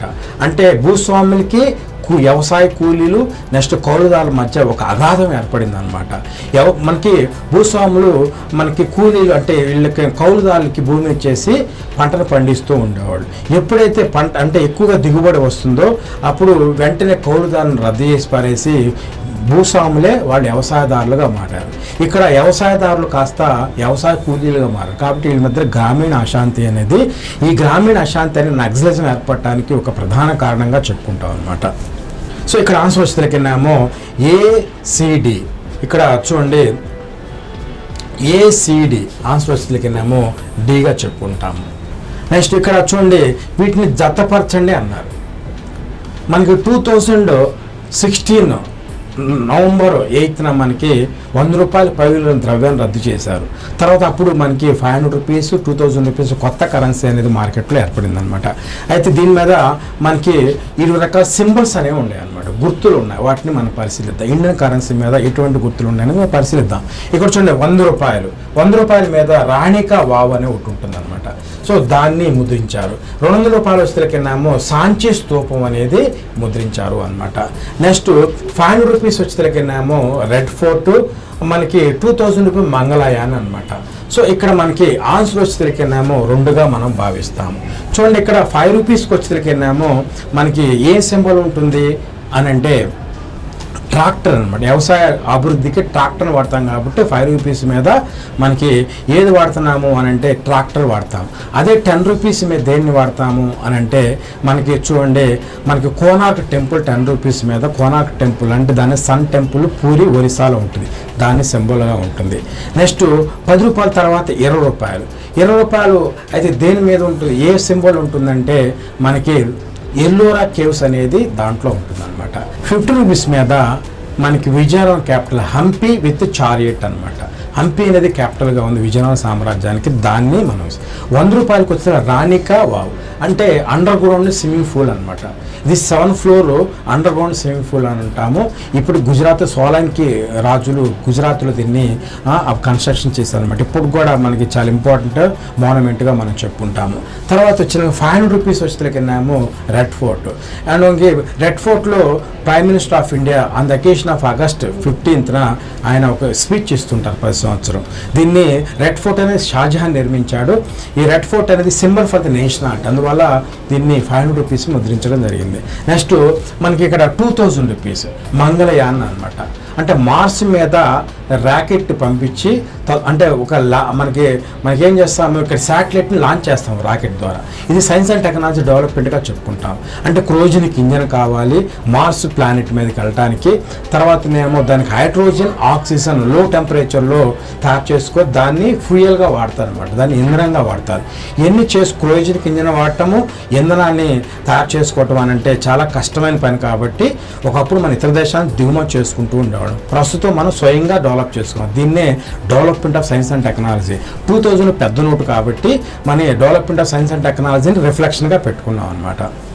ఇక్కడ చూడండి 22 క్వశ్చన్స్. దేశంలో మొట్టమొదటిసారి డబ్బుని ఎప్పుడు రద్దు చేశారు అంటే దీన్నే డిమానిటైజేషన్ అని అంటాం. అంటే ఇప్పుడు వరకు ఎన్నిసార్లు చేశారనేది చూద్దాము. ఫస్ట్ అయితేనేమో మనకి 1946లో అనేది మొదటిసారిగా చేశారు. రెండోసారి వచ్చేసరికినేమో 1978, మూడోసారి 2016 అని చెప్పుకుంటాం అనమాట. 17 అనేది ఎప్పుడు మనకి రద్దు చేయలేదు. ఇప్పటి వరకు మనకి 3 సార్లు డిమానిటైజేషన్ జరిగింది. ఒకటి 1946లో, 1978 మొరార్జీ దేశాయ్, మూడోసారి మోడీ గవర్నమెంట్ 3 సార్లు చేశారనమాట. అంటే మొట్టమొదటిసారి ఎప్పుడు చేశారు అని అంటే 1946 అంటే ఆన్సర్ అనేది ఏగా చెప్పుకుంటాం. అదే స్వాతంత్రం వచ్చిన తర్వాత మొదటిసారిగా డబ్బులు ఎప్పుడు రద్దు చేశారు అని అంటే మనకి 1978 అని చెప్పుకుంటాం. రీసెంట్గా ఎప్పుడు రద్దు చేశారంటే 2016 అనమాట. ఎక్కడేమో 1946 బ్రిటిష్ గవర్నమెంట్, 78లో జనతా పార్టీ, 2016లో మోడీ గవర్నమెంట్ చేశారు. మరి ఎందుకు డబ్బు రద్దు చేయడం జరిగింది? ఎందుకంటే బ్లాక్ మనీ అనేది పెద్ద కరెన్సీలో నిల్వ ఉంచబడుతుంది. అంటే ఇప్పుడు చూడండి మనకి అప్పుడు 2016 నవంబర్ 8కు ముందు 500 రూపాయలు 1000 రూపాయలు పెద్ద నోట్లు అనమాట. బ్లాక్ మనీ 500 రూపాయలు 1000 రూపాయలు ఎక్కువ నిల్వ ఉండే కాబట్టి డబ్బు బ్లాక్ మనీ ఎక్కువగా ఉందనుకోండి ఆటోమేటిక్ ద్రవ్యోల్బణం ఏర్పడుతుంది. ద్రవ్యోల్బణం అనేది ఆర్థిక సంక్షోభం దారితీస్తుంది కాబట్టి ప్రభుత్వం ఏంటంటే చివరగా ఇట్లా ఇది రామబాణం అని అంటాం. అంటే ద్రవ్యోల్బణం నియంత్రించడానికి బ్లాక్ మనీ రద్దు చేయాలి. బ్లాక్ మనీ రద్దు చేయాలంటే ఈ డిమానిటైజేషన్ చేయాలని నిర్ణయించుకున్నారు.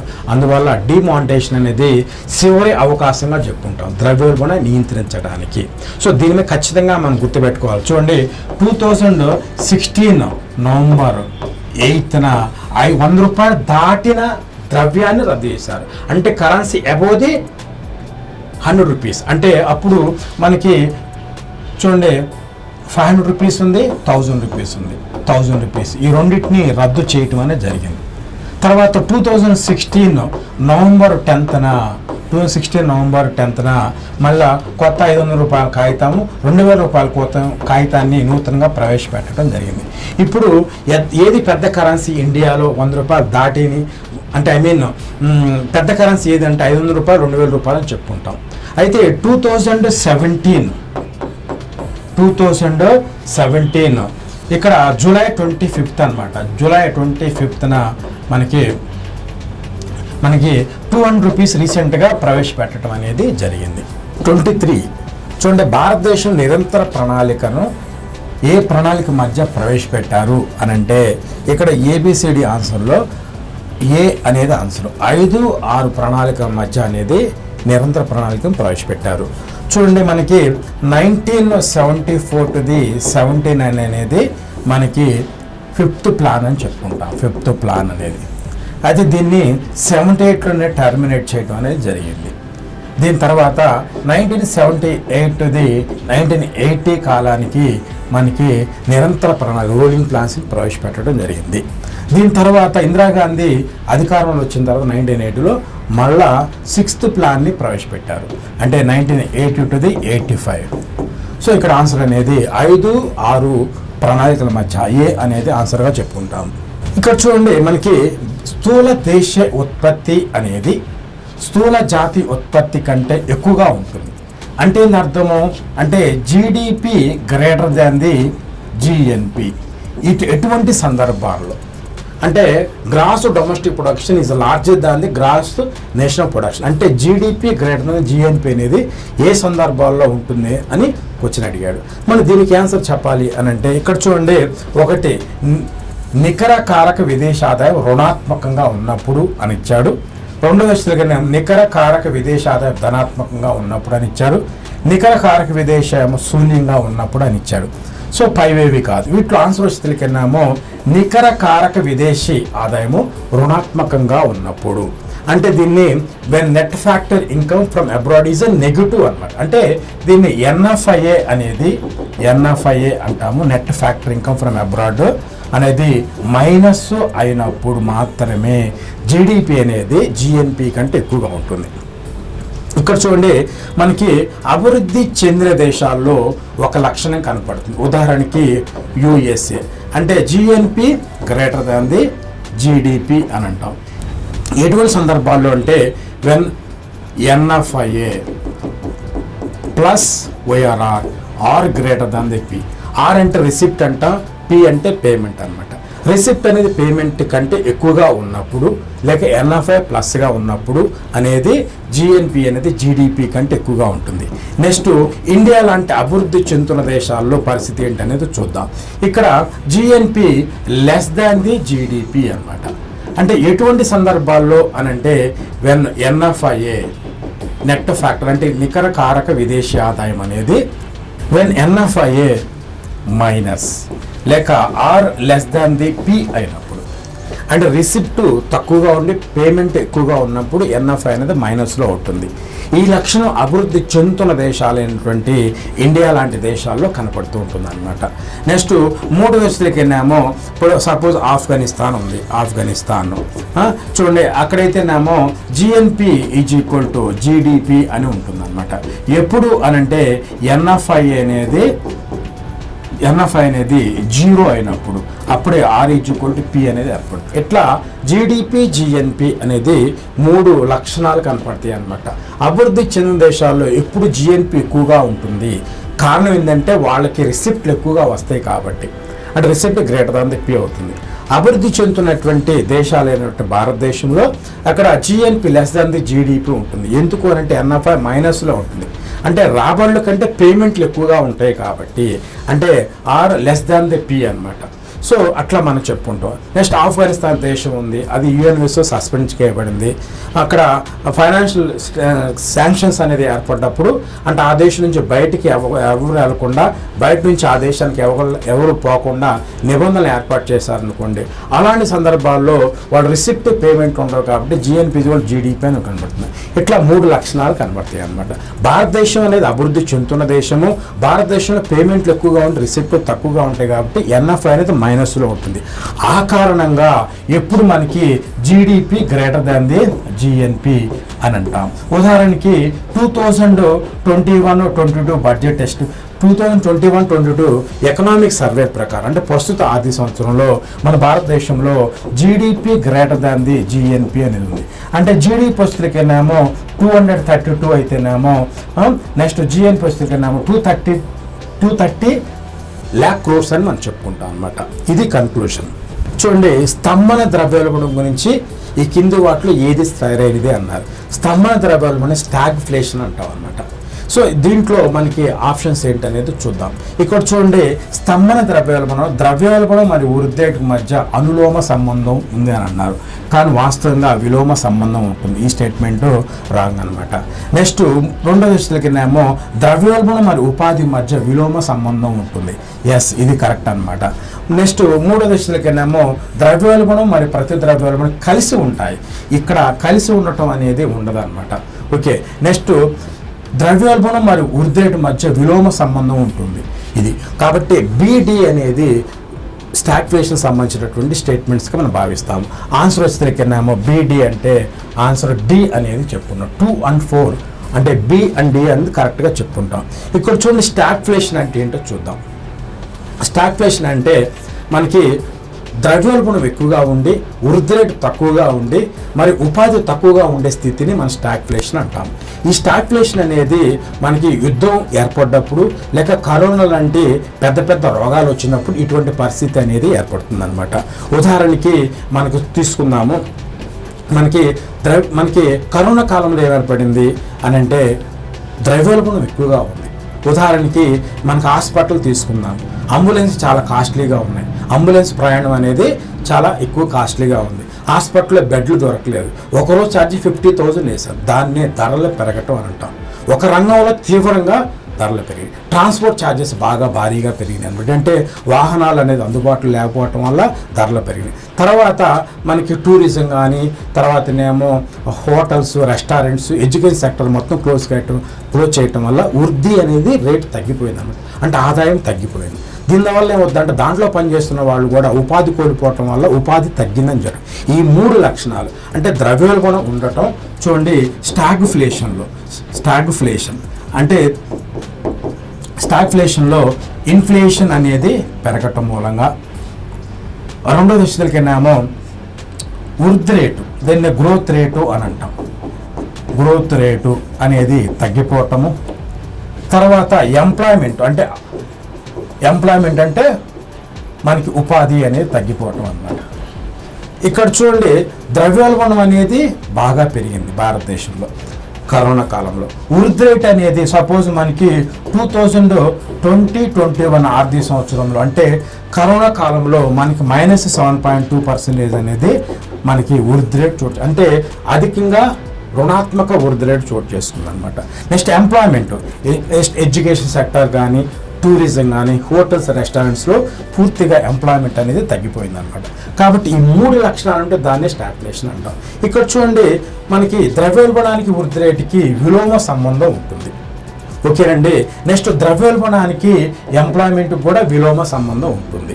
ఇది అయితే సాధారణంగా ఇన్ఫ్లేషన్ కాలంలో ఎలా ఉంటుంది, అనేది మనం పరిశీలిద్దాం. చూడండి, మనకి ఇన్ఫ్లేషన్ ఎక్కువగా ఉంది అని అంటే ఇన్కమ్ అనేది పెరుగుతూ ఉంటుంది. ఇన్కమ్ అంటే వ్యాపారస్తులకి ఎక్కువగా ఇన్ఫ్లేషన్ ఉంటే ధనికుడు అవుతాడు కాబట్టి అంటే వాళ్ళకి ఆదాయం పెరిగింది. ఆదాయం పెరిగితే వాళ్ళు ఏం చేస్తారంటే ఆదాయం పెరిగిందంటే గ్రోత్ రేటు పెరిగింది అని అర్థం అనమాట. గ్రోత్ రేట్ అనేది పెరిగింది అని అర్థం. అంటే ఒక వ్యాపారస్తుడికి ఆదాయం పెరిగిందంటే అతను వేరే చోట మళ్ళీ ఇన్వెస్ట్మెంట్ అనేది చేస్తూ ఉంటాడు, ఇన్వెస్ట్మెంట్ అనేది చేస్తాడు అన్నమాట. మరి ఇన్వెస్ట్మెంట్ చేసినప్పుడు ఆటోమేటిక్గా అంటే ఒక వేరే బ్రాంచ్ ఓపెన్ చేశాడు అనుకోండి, ఆటోమేటిక్గా అక్కడ technical non technical employees recruitment చేసుకుంటాడు కాబట్టి ఎంప్లాయ్మెంట్ ఆపర్చునిటీస్ అనేది పెరుగుతాయి అన్నమాట. అంటే చూడండి, ద్రవ్యోల్బణ కాలంలో ఏది, ద్రవ్యోల్బణానికి వృద్ధి రేటుకి అనులోమ సంబంధం ఉంటుంది. నెక్స్ట్ ఇన్ఫ్లేషన్ కాలంలో మనకి ద్రవ్యోల్బణానికి ఎంప్లాయ్మెంట్కి అనులోమ సంబంధం ఉంటుంది. దానికి వ్యతిరేకంగా స్టాగ్ఫ్లేషన్లో ఆపోజిట్ కండిషన్స్ అని ఉంటాయి అన్నమాట. దీన్ని మనం గమనించాలి. ఎందుకంటే యుద్ధం జరిగినప్పుడు లేక పాండమిక్ కండిషన్స్ ఏర్పడినప్పుడు, పాండమిక్ డిసీజెస్ అంటే అంటురోగాలు, భయంకరమైన అంటురోగాలు ప్రబలినప్పుడు ప్రపంచంలో కానీ దేశంలో కానీ మనకి స్తంభన ద్రవ్యోల్బణం అనేది ఏర్పడుతుంది. ఈ మన కరోనా టైంలో మన ఈ ప్రాబ్లమ్ స్టాగ్ఫ్లేషన్ని మనం ఫేస్ చేస్తాం, ప్రపంచం అంతా దీన్ని ఫేస్ చేసింది అనమాట. 27 చూడండి, ఇక్కడ ఆర్ఆర్బిలో అత్యధికంగా మూలధన వాటా కలిగినటువంటి వారు ఎవరని చెప్పారు అంటే వచ్చి one of the following has more capital contribution in the RRB అని అంటాం. ఇక్కడ చూడండి, సెంట్రల్ గవర్నమెంట్ ఇచ్చారు, స్టేట్ గవర్నమెంట్ ఇచ్చారు, స్పాన్సర్డ్ బ్యాంక్ అని ఇచ్చారు. సెంట్రల్ బ్యాంక్ అయితేనేమో 50% ఉంటుంది, మరి స్టేట్ గవర్నమెంట్ అయితేనేమో 15% ఉంటుంది, మరి స్పాన్సర్డ్ బ్యాంక్ అంటే 35%. కాబట్టి ఆన్సర్ వస్తే సెంట్రల్ గవర్నమెంట్కి 50% ఉంటుంది అనమాట, అత్యధిక వాటా. ఓకేనండి. 28 ఎన్ని లక్షలు దాటిన ఆదాయాలపై కేంద్ర ప్రభుత్వం సర్ ట్యాక్స్ అనేది విధిస్తుంది. అంటే 50 లక్షల దాటినటువంటి ఆదాయాలపై కేంద్ర ప్రభుత్వం అనేది సర్ ట్యాక్స్ అనేది విధిస్తుంది అనమాట. మరి ఇక్కడ 30 lakhs ఇచ్చారు, 40 ఇచ్చారు, 50 ఇచ్చారు, అబౌవ్ ది 1 crore ఇచ్చారు. ఆన్సర్ వచ్చేసరికి సి, 50 లక్షలు దాటితే సర్ ట్యాక్స్ అనేది విధిస్తారు. నెక్స్ట్ 29 భారతదేశంలో అధికంగా చలామణిలో ఉన్న కాగితపు ద్రవ్యమని చెప్పాలి. ఇక్కడ మనకి ఏబిసిడిలో వచ్చేసరికేమో ఇక్కడ ఏ అనేది ఆన్సర్. 500 రూపీస్ అండ్ 2000 రూపీస్ అనేది అతి పెద్ద నోట్లుగా చెప్తాం. మన భారతదేశంలో ఎక్కువ ట్రాన్సాక్షన్ 87% ట్రాన్సాక్షన్స్ అనేది 500 రూపీస్ 2000 రూపీస్లో ఏర్పడుతుంది అనమాట. కాబట్టి మనకి ఆన్సర్ అనేది 500 రూపీస్ 2000 రూపీస్ అని అంటాం. చూడండి, ఈ పెద్ద పెద్ద ట్రాన్సాక్షన్స్ తర్వాత నల్లధనం అనేది లేక ఫేక్ కరెన్సీ అనేది దేంట్లో ఉంటుందంటే 500 రూపీస్ అండ్ 2000 రూపీస్. ఎందుకంటే దాచుకోవడానికి అవకాశంగా ఉంటుంది, తర్వాత రవాణాకి సౌకర్యంగా ఉంటుంది. కాబట్టి దీన్ని ఎక్కువగా 500 రూపీస్ 2000 రూపీస్లో మనకి బ్లాక్ మనీ అనేది కనపడుతుంటుంది, సర్క్యులేషన్లో కూడా కనపడుతుంది అనమాట. ఇక్కడ చూడండి, కింది వాటిలో ఏది సరైందని అన్నారు. ఇక్కడ మనకి ఏది సరైన చూద్దాము. అధికంగా చలామణిలో ఉన్న ద్రవ్యము ₹2 కాదండి, 5 రూపీస్ లోహ ద్రవ్యం. చూడండి, ఇది రాంగ్ ఆన్సర్. నెక్స్ట్ రెండో దశలకేమో 1938లో ఆర్బిఐచే ముద్రించిన కాగిత ద్రవ్యం అంటే 5 రూపీస్. ఇది కరెక్ట్ అనమాట. ఓకేనండి. నెక్స్ట్ మూడో దశలకేమో ఆర్బిఐచే చివరగా ముద్రించబడిన కాగిత ద్రవ్యం 200 రూపీస్. ఇది కూడా కరెక్ట్ అనమాట. ఇది మనకి ఆగస్టు 25, 2017 200 రూపీస్ని భారత ప్రభుత్వం ప్రింట్ చేయడం అనేది, అంటే మన కేంద్ర ప్రభుత్వం అనేది ప్రింట్ చేయడం జరిగింది. నెక్స్ట్ ఇక్కడ చూడండి, అల్లావుద్దీన్ ఖిల్జీ ₹2 నాణ్యాన్ని ప్రవేశపెట్టబడింది. ఇది రాంగ్ అనమాట. షేర్షా సూరి 1542లో షేర్షా సూరి ₹1 వెండి నాణ్యాన్ని ప్రవేశపెట్టాడు. ఓకేనండి. సో ఇక్కడ ఆన్సర్ వచ్చేసరికినేమో మనకి బీసీ అనమాట. బీసీ అంటే ఏ అనేది ఆన్సర్గా చెప్పుకుంటాం. ఇక్కడ చూడండి, మనకి భారతదేశంలో ఎక్కువగా చలామణి లోహ ద్రవ్యం ఏదంటే 5 రూపీస్. ఎందుకు అని అంటే ఒక చిల్లర కొట్టుకి వెళ్ళాము, ₹10 పెట్టి ₹10 ఇచ్చేసి ఒక ₹5 చాక్లెట్ తీసుకుంటే మీరు 5 కాయిన్స్ ఇచ్చారనుకోండి 5 రూపీస్, మీరు ఇష్టపడరు. ఎందుకంటే ఎక్కువ లగేజ్ ఉన్నట్టుగా ఉంటుంది, కంఫర్టబుల్గా ఉండదు అనమాట. అదే 5 రూపీస్ కాయిన్ అయితే చాలా కంఫర్టబుల్గా ఉంటుంది, ఎక్కువ సర్క్యులేషన్ 5 రూపీస్ ఉంటుంది. తర్వాత ఇక్కడ చూడండి, ఆర్బీఐ మొట్టమొదటిసారి ఏ కాగిత ద్రవ్యాన్ని ముద్రించింది 1938లో అని అంటే మనకి 5 రూపీస్ కాగిత ద్రవ్యం. అదే సంవత్సరం ₹10, ₹100, ₹1000, ₹10,000 ముద్రించారు. కానీ ఫస్ట్ స్టేటస్ అనేది 5 రూపీస్కి వచ్చిందనమాట. నెక్స్ట్ 2017 చివరగా ఏ కాగిత ద్రవ్యాన్ని ముద్రించారు అని అంటే ₹200 కాగిత ద్రవ్యం 2017 ఆగస్ట్ 25న ముద్రించారని చెప్తాం. చూడండి, ఇక్కడ షేర్షా సూరి 1542లో మనకి షేర్ ఖాన్ అనే వ్యక్తి అనమాట. ఈయన 1540 నుంచి 45 మధ్యకాలంలో ఈయన భారతదేశంలో చక్రవర్తిగా ఉన్నాడనమాట. ఒక జాగీరు భారతదేశంలో చక్రవర్తి స్థాయికి ఎదిగిన వ్యక్తి ఎవరంటే ఈ షేర్ ఖాన్ అనమాట. ఈయన ప్రవేశపెట్టిన రూపాయి 8 దేశాల్లో అధికార ద్రవ్యంగా చలామణి అవుతుందన్నమాట. ఒకటి వచ్చేసరికినేమో ఇండియా, 2 పాకిస్తాన్, 3 వచ్చేసరికినేమో నేపాల్, 4 వచ్చేసరికినేమో మనకి శ్రీలంక. నెక్స్ట్ 5th వచ్చేసరికినేమో ఇండోనేషియా.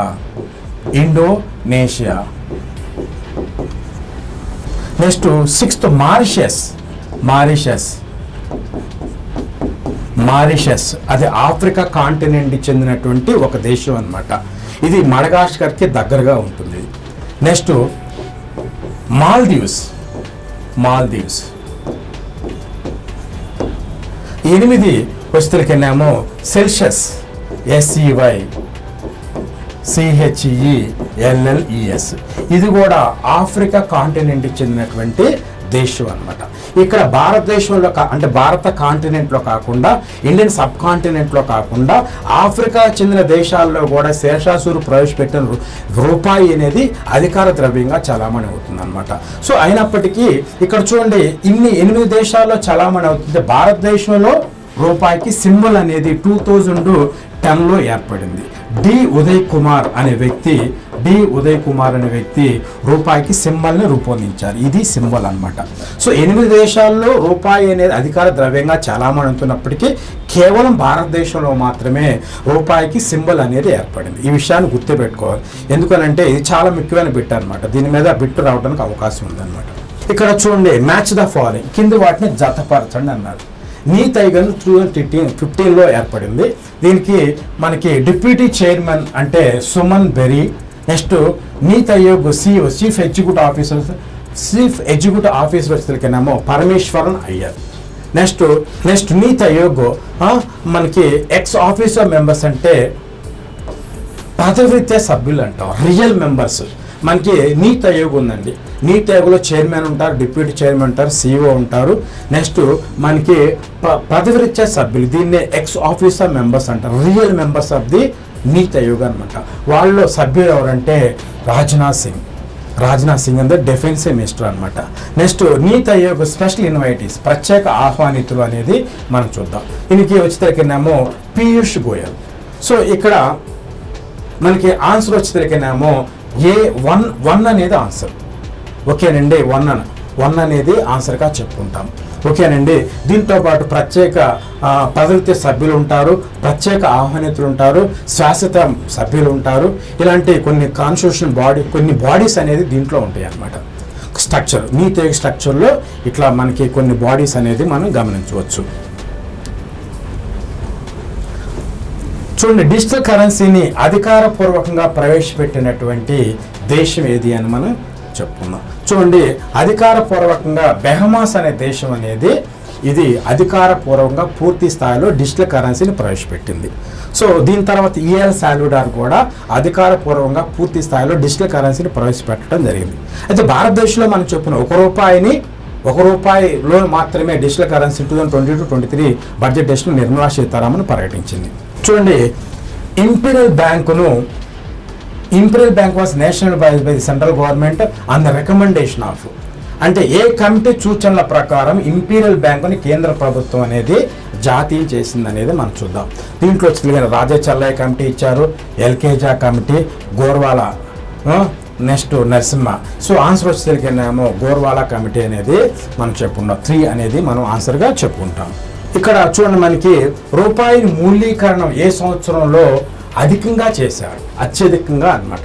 అయితే రూపాయి మూల్యీకరణం అంటే మనకి రూపాయి విలువ పెరిగినప్పుడు ఎగుమతుల్ని పెంచుకోవడానికి ప్రభుత్వము అసహజంగా రూపాయి విలువను తగ్గిస్తుంది. దాన్ని రూపాయి మూల్యీకరణం అన్నమాట. ఇప్పటికి 4 సార్లు చేశారు. మనకి 1949లో ఒకసారి చేశారు, 2 1966లో చేశారు, 3 మన 1991 జూలై 1, 1991 జూలై 3 అనేది 4 సార్లు చేశారనమాట. మనకి అత్యధికంగా చూడండి 1949లో వచ్చేసరికేమో 35%, మనకి 1966లో వచ్చేసరికేనేమో మనకి 57% అనేది అత్యధికంగా మనకి డిమానిటైజేషన్ చేయడం జరిగిందనమాట. సో ఆన్సర్ వచ్చేసరికేనేమో 1966 సెప్టెంబర్ 1 అని మనం చెప్పుకుంటాం. ఓకేనండి. ఇక్కడ 1991లో వచ్చేసరికేనేమో 9%, ఇక్కడ వచ్చేసరికేనేమో 11%, మొత్తం కలిసి 20% అనేది 91 జూలై 1, 1991 జూలై 3న మొత్తం మీద 20% అనేది డివాల్యుయేషన్ ఆఫ్ ఇండియన్ కరెన్సీ చేశారనమాట. చూడండి 35 క్వశ్చన్ మనం పరిశీలిద్దాము. రెండవ ప్రణాళికలో ఈ కింది సిద్ధాంతాలలో ఏ సిద్ధాంతాన్ని ప్రవేశపెట్టారు? which theory is implemented in the second 5 plan. ఇక్కడ చూద్దాం, మనకి బిగ్ పుష్ థియరీ ఇచ్చారు, అసంతులిత సిద్ధాంతం ఇచ్చారు, దీన్ని అన్బ్యాలెన్స్డ్ థియరీ అంటాం, పిసి మహల్ నోబిస్ థియరీ అన్నమాట. కాబట్టి ఈ 3 థియరీని రెండో ప్రణాళికలో ప్రవేశపెట్టారు, అంటే ఆల్ ది అబోవ్ అన్నమాట. సో మనకి రెండో ప్రణాళికల్లో ఎక్కువగా మనకి ఏ సిద్ధాంతాలను ప్రవేశపెట్టారంటే 3 సిద్ధాంతాలను చెప్పుకుంటామండి. నెక్స్ట్ ఇక్కడ చూడండి, మ్యాచ్ ద ఫాలోయింగ్, కింది వాటిని జతపరచమని ఇచ్చాడు. చూడండి, announcement of the NITI Aayog 29th May 2014 అనమాట. అంటే మోడీ ప్రభుత్వం ఫామ్ అయిన వెంటనే నీతి ఆయోగ్ని అనౌన్స్మెంట్ చేశారనమాట.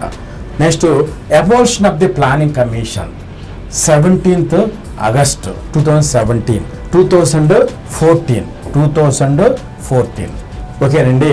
Next formation of the NITI Aayog January 1, 2015 అని చెప్తాం. కాబట్టి ఈ 3 అనేది మనకి కరెక్ట్గానే ఉన్నాయి. మ్యాచ్ ద ఫాలోయింగ్ అనేది చూడండి, ఏబిసి ఆన్సర్ అంటే ఆన్సర్ అనేది ఒకటిగా చెప్పుకుంటాం. సో ఫస్ట్ నీతి ఆయోగ్ని అనౌన్స్మెంట్ చేశారు, తర్వాత ఏమో ప్లానింగ్ కమిషన్ రద్దు చేశారు, తర్వాత నీతి ఆయోగ్ని ఏర్పాటు చేసుకున్నారు అనమాట. ఇక్కడ చూడండి, 2022-23 బడ్జెట్ ఎస్టిమేషన్లో పెట్టుబడి ఉపసంహరణ ద్వారా ఎంత సేకరించాలని నిర్ణయించారు.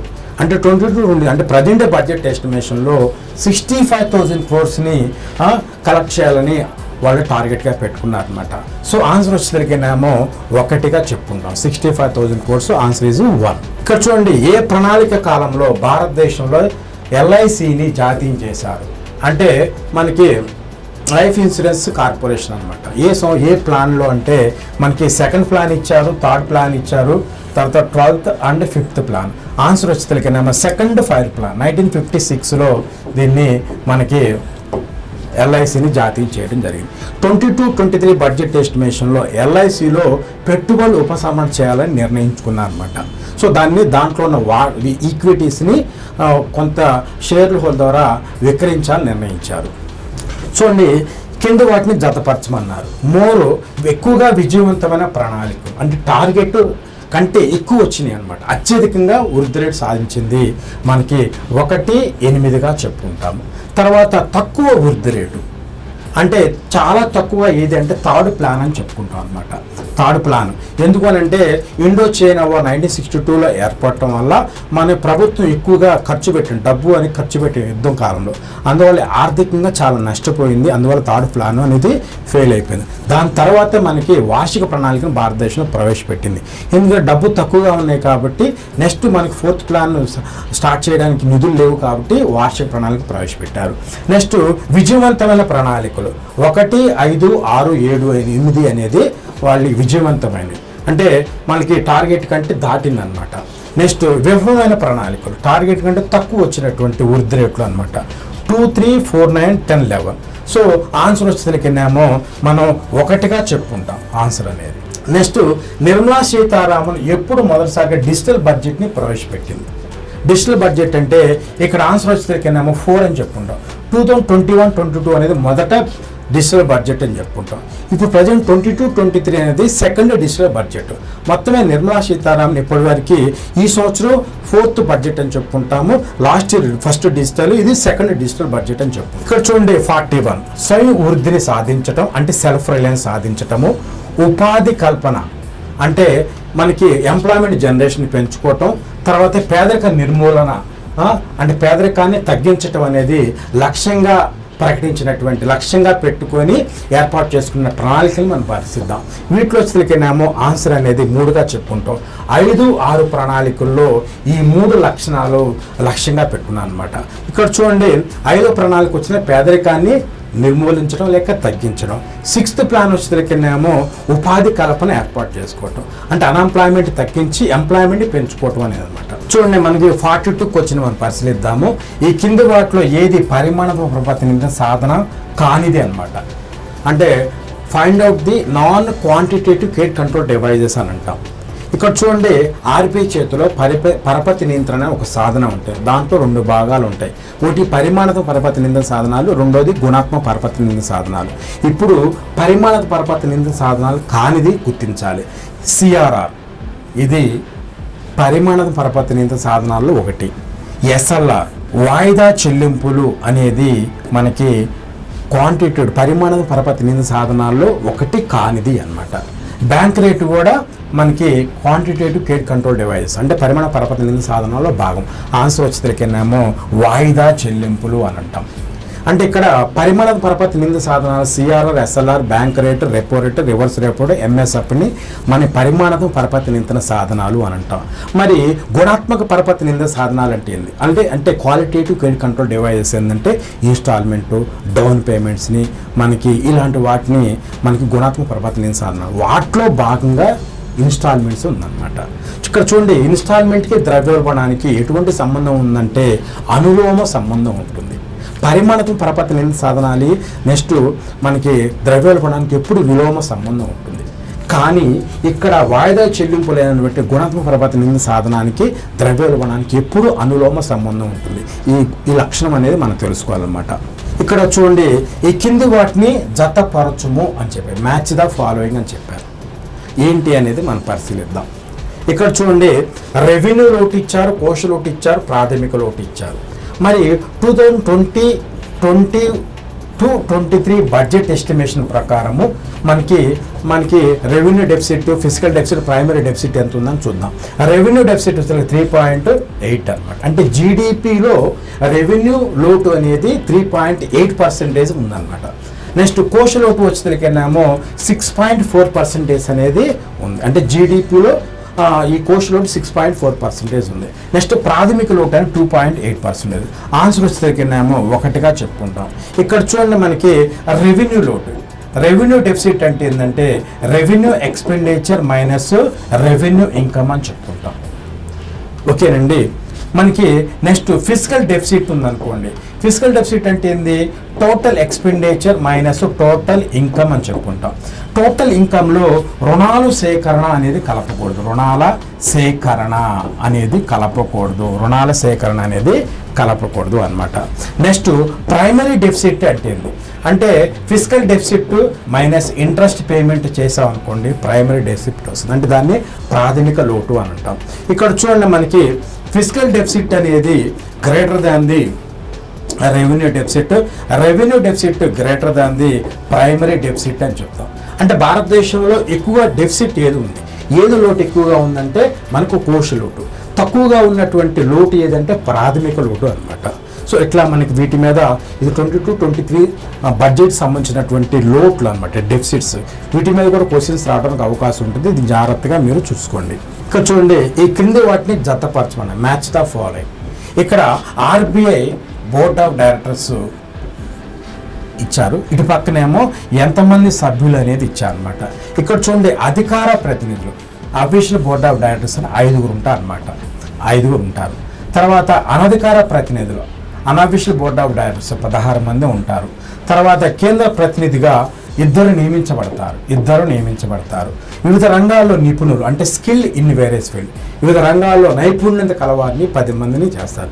అంటే ఆన్సర్ వచ్చేసరికేమో 1గా చెప్పుకుంటాం. ఇక్కడ చూడండి, మనకి ఇక్కడ 21 బోర్డ్ ఆఫ్ డైరెక్టర్స్ ఉంటారండి. 21 బోర్డ్ ఆఫ్ డైరెక్టర్స్ ఉంటారు. గతంలో ఓన్లీ 20 ఉండేవాళ్ళు, ఇప్పుడు సంఖ్యని 21కి పెంచారనమాట. దీంట్లో అధికార ప్రతినిధులు అనేది అంటే అఫీషియల్ బోర్డ్ ఆఫ్ డైరెక్టర్స్ ఎంతమంది ఉంటారంటే 5 ఉంటారనమాట. అంటే దీంట్లో ఆర్బీఐ గవర్నర్ ఒక ఆయన, 4 డిప్యూటీ గవర్నర్స్ ఉంటారు. నెక్స్ట్ రెండోది వచ్చేసరికేమో అనధికార ప్రతినిధులు. మరి ఎంతమంది ఉంటారు అని అంటే వీళ్ళు వచ్చేసరికేమో 16 మంది ఉంటారు అనమాట. Unofficial board of directors 16 members ఉంటారు. మరి వీళ్ళు మొత్తం కలిపి 21 అనమాట. చూడండి, అనధికార ప్రతినిధులు మనం లిస్టు తీద్దాం. ఇక్కడ వచ్చేసరికేమో 2 కేంద్ర ప్రతినిధులుగా ఎన్నుకోబడతారు. 2 కేంద్ర ప్రతినిధులుగా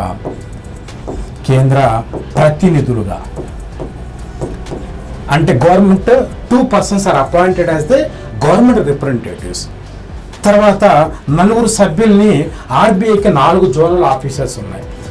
4 జోనల్ ఆఫీస్ నుంచి ఎన్నుకోబడతారు. అంటే 4 జోనల్ ఆఫీస్ అంటే ఢిల్లీ, బాంబే, కలకత్తా, మద్రాస్, ఈ 4 ప్రాంతాలకు ఆర్బీఐకి జోనల్ ఆఫీసు. దీని నుంచి 4 ఎన్నుకోబడతారు. తర్వాత వివిధ రంగాల్లో నైపుణ్యత కలవాడిని 10 మందిని ఎన్నుకుంటారు. స్కిల్డ్ ఇన్ వేరియస్ ఫీల్డ్ అంటే అర్థమైంది, నైపుణ్యత కలవాడు. మొత్తం మీద మనకి 16 మంది కూడా వస్తున్నారు. అంటే గతంలో బోర్డ్ ఆఫ్ డైరెక్టర్స్ 20 మంది ఉంటే ఇప్పుడు 21 పెంచారు. అంటే ఒక సంఖ్య ఎక్కడ పెరిగింది అని అంటే మనకి కేంద్ర ప్రభుత్వం అధికార ప్రతినిధుల్ని గతంలో ఒకరిని నియమిస్తే ప్రస్తుతం 2 నియమిస్తుంది అనమాట. ఇక్కడ ఈ విషయాన్ని మనం గుర్తుపెట్టుకోవాలి. ఓకేనండి. నెక్స్ట్ ఈ కింద వాటిని జతపరచమన్నారు. ఒక పక్కన వస్తువులు మరియు సేవలు అనేది ఒక పక్కన ఇచ్చారు. నెక్స్ట్ వచ్చిన జిఎస్టీ స్లాబ్స్ అనేది ఇవ్వటం జరిగింది. ఇక్కడ చూడండి, థర్మామీటర్, శానిటైజర్ 18% జిఎస్టీ విధిస్తున్నారు. మన జిఎస్టీ అంటే చెప్పుకున్నాం, పరోక్ష పన్ను, దేశంలో అతిపెద్ద పన్ను అనమాట. భారతదేశంలో ఏ పన్ను నుంచి ఎక్కువ ఆదాయం వస్తుందంటే జిఎస్టీ నుంచి వస్తుందని చెప్తాం. నెక్స్ట్ ప్యాక్ చేయబడిన పెరుగు, పాలు, కాయధాన్యాలు 5% అనమాట. ఇక్కడ చూడండి, మాస్క్, ఆక్సిజన్ అయితేనేమో 12%. సినిమా టికెట్స్ 100 రూపాయలు దాటిన సినిమా టికెట్స్ మీద 18% పన్ను విధిస్తున్నారు. ఆన్సర్ వచ్చేసరికేమో 1గా మనం చెప్తుంటాం. ఇక్కడ చూడండి, వీటి ఈసారి ఖచ్చితంగా దీని మీద బిట్టు ఈ ఏరియా మీద రావడానికి అవకాశం ఉంది. ఎందుకంటే కరోనా టైంలో ఎక్కువగా ఈ వస్తువుల్ని మనం వాడటం జరిగింది.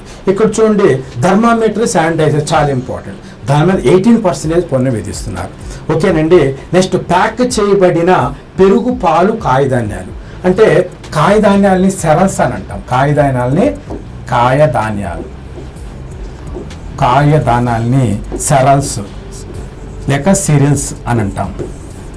అంటే ప్యాడీ, వీట్, మేజ్, జూవర్, రాగి, వీటిని కోడో మిలెట్స్, ఇలాంటి వాటిని మనం కాయధాన్యాలు అని అంటాం. ఓకేనండి. సో వీటిని గతంలో మనకి 0%లో ఉండే, ఇప్పుడు 25 కేజీలు కల ప్రీ ప్యాక్డ్ అంటాము. అంటే ప్యాక్ చేయబడిన లేక లేబుల్డ్ LABLL లేబుల్డ్ అనే 2 పదాలు వాడతారు. ప్రీ ప్యాక్డ్ లేక లేబుల్డ్ ఆహార పదార్థాల మీద 5% అనేది మనకి జిఎస్టీ విధిస్తున్నారు. 47 లేటెస్ట్ జిఎస్టీ కౌన్సిల్లో నిర్మలా సీతారామన్ అంటే జిఎస్టీ కౌన్సిల్లో నిర్ణయం తీసుకుంది. అంటే గతంలో 0% వేసిన 5% చేస్తున్నారు. సపోజ్ మనకి సెరస్ అంటే మనకి ప్యాడీ కానీ, వీట్ పౌడర్ కానీ, వీట్ కానీ లేక జోవర్ మేజ్ ప్యాక్ చేసి దాన్ని అమ్మారనుకోండి మార్కెట్లో, దాని మీద 5% అనేది విధిస్తున్నారు అనమాట. ఇది లేటెస్ట్గా తీసుకున్నటువంటి నిర్ణయం కాబట్టి ఇది కరెంట్ అఫైర్స్లో భాగం కాబట్టి దీన్ని ఖచ్చితంగా మీరు బాగా గుర్తుపెట్టుకోవాలి. నెక్స్ట్ ఇక్కడ చూడండి, మాస్క్, ఆక్సిజన్. మనకి కరోనా టైంలో మాస్క్, ఆక్సిజన్ చాలా వాల్యుబుల్ థింగ్స్ అనమాట. ప్రాణాన్ని రక్షించుకోవడానికి దాని మీద 12% విధిస్తున్నారు. తర్వాత సినిమా టికెట్స్ 100 రూపాయలు దాటితేనేమో 18% అనమాట. గతంలో వచ్చేసరికేమో 100 రూపాయలు దాటిన సినిమా టికెట్స్ మీద 28% ఇస్తే దీన్ని తగ్గించేసి ఇప్పుడు 18% మాత్రమే విధిస్తున్నారు. 100 రూపాయల లోపల టికెట్స్ మీద ప్రస్తుతం 12% జిఎస్టీ అనేది విధిస్తున్నారు. ఒకప్పుడు 18 ఉండే దాన్ని 12%గా తగ్గించారు. ఇది కూడా దీని మీద చాలా కాంట్రవర్షియల్గా ఉంది కాబట్టి రీసెంట్గా ఈ నిర్మాతలు కానీ లేకపోతే ప్రభుత్వం మధ్య కాంట్రవర్షి జరుగుతుంది కాబట్టి దీన్ని కూడా మనం గుర్తుపెట్టుకోవాలి. సో ఇది మనకి దీనికి సంబంధించినటువంటి సమాచారం. చూడండి, 46 క్వశ్చన్ని మనం పరిశీలిద్దాం. MGNREGP అంటే Mahatma Gandhi National Rural Employment guarantee ప్రోగ్రామ్కి 2022-23 బడ్జెట్ ఎస్టిమేషన్లో ఎంత కేటాయించారు? సో దీన్ని మనం పరిశీలిద్దాం.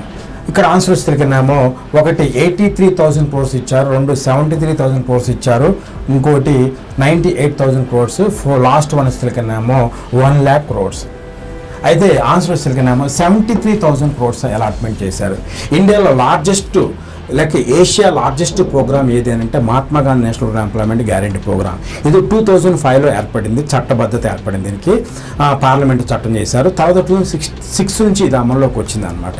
సో ఎనీవే ఈ ప్రోగ్రామ్కి 73,000 అంటే లాస్ట్ ఇయర్తో పోల్చుకుంటే ఈ సంవత్సరం తక్కువ కేటాయించడం అనేది జరిగింది. ఇక్కడ చూడండి 47 బ్యాంకు ప్రభుత్వ బ్యాంకుల్లో ఇతర ప్రభుత్వ బ్యాంకులు విలీనమైన వాటిని జతపరచమని చెప్పారు. అంటే ప్రస్తుతం 12 బ్యాంకులు ఉండి 8 బ్యాంకులు మిగతా బ్యాంకుల్లో విలీనమైన, అంటే పెద్ద బ్యాంకుల్లో చిన్న బ్యాంకులు విలీనం అయ్యడం జరిగింది అనమాట. ఇక్కడ చూద్దాం యూనియన్ బ్యాంకులో ఏమేమి బ్యాంక్ అంటే Andhra Bank, Corporation Bank 2020 April 1న అనేది విలీనం అయింది అనమాట. నెక్స్ట్ పంజాబ్ నేషనల్ బ్యాంకులో OBC Oriental Bank of Commerce, United Bank of India అనేది విలీనమైంది. కెనరా బ్యాంకులో వస్తులకినేమో సిండికేట్ బ్యాంక్ విలీనమైంది. బ్యాంక్ ఆఫ్ బరోడా వస్తులకినేమో విజయ ధన బ్యాంక్ అనేది 2019లో బ్యాంక్ ఆఫ్ బరోడాలో విలీనం అయ్యాయి. ఇక్కడ చూడండి మొత్తం మనకి ఇక్కడ చూడండి 2017 ఏప్రిల్ 1 అనేది విలీనం స్టార్ట్ అయింది అనమాట. అంటే ఇక్కడ ఎస్బీఐ ఉంది, భారతదేశంలో అతిపెద్ద ప్రభుత్వ బ్యాంకు అని చెప్పుకుంటాం. మరి దీంట్లో ఎస్బీఐ అనుబంధ బ్యాంకులు ఉన్నాయి. హెచ్ఎంటి అని అంటాం, హెచ్ఎంటి బీజేపీ అని అంటే state bank of Hyderabad, state bank of Mysore, state bank of Travancore, state bank of Bikkanoor Jaipur, state bank of Patiala. ఈ 5 బ్యాంకులు అనేది ఎస్బీఐలో 2017 ఏప్రిల్ 1న విలీనం అయ్యాయి. రెండోసారి వచ్చేసరికినేమో 2019లో వచ్చేసరికినేమో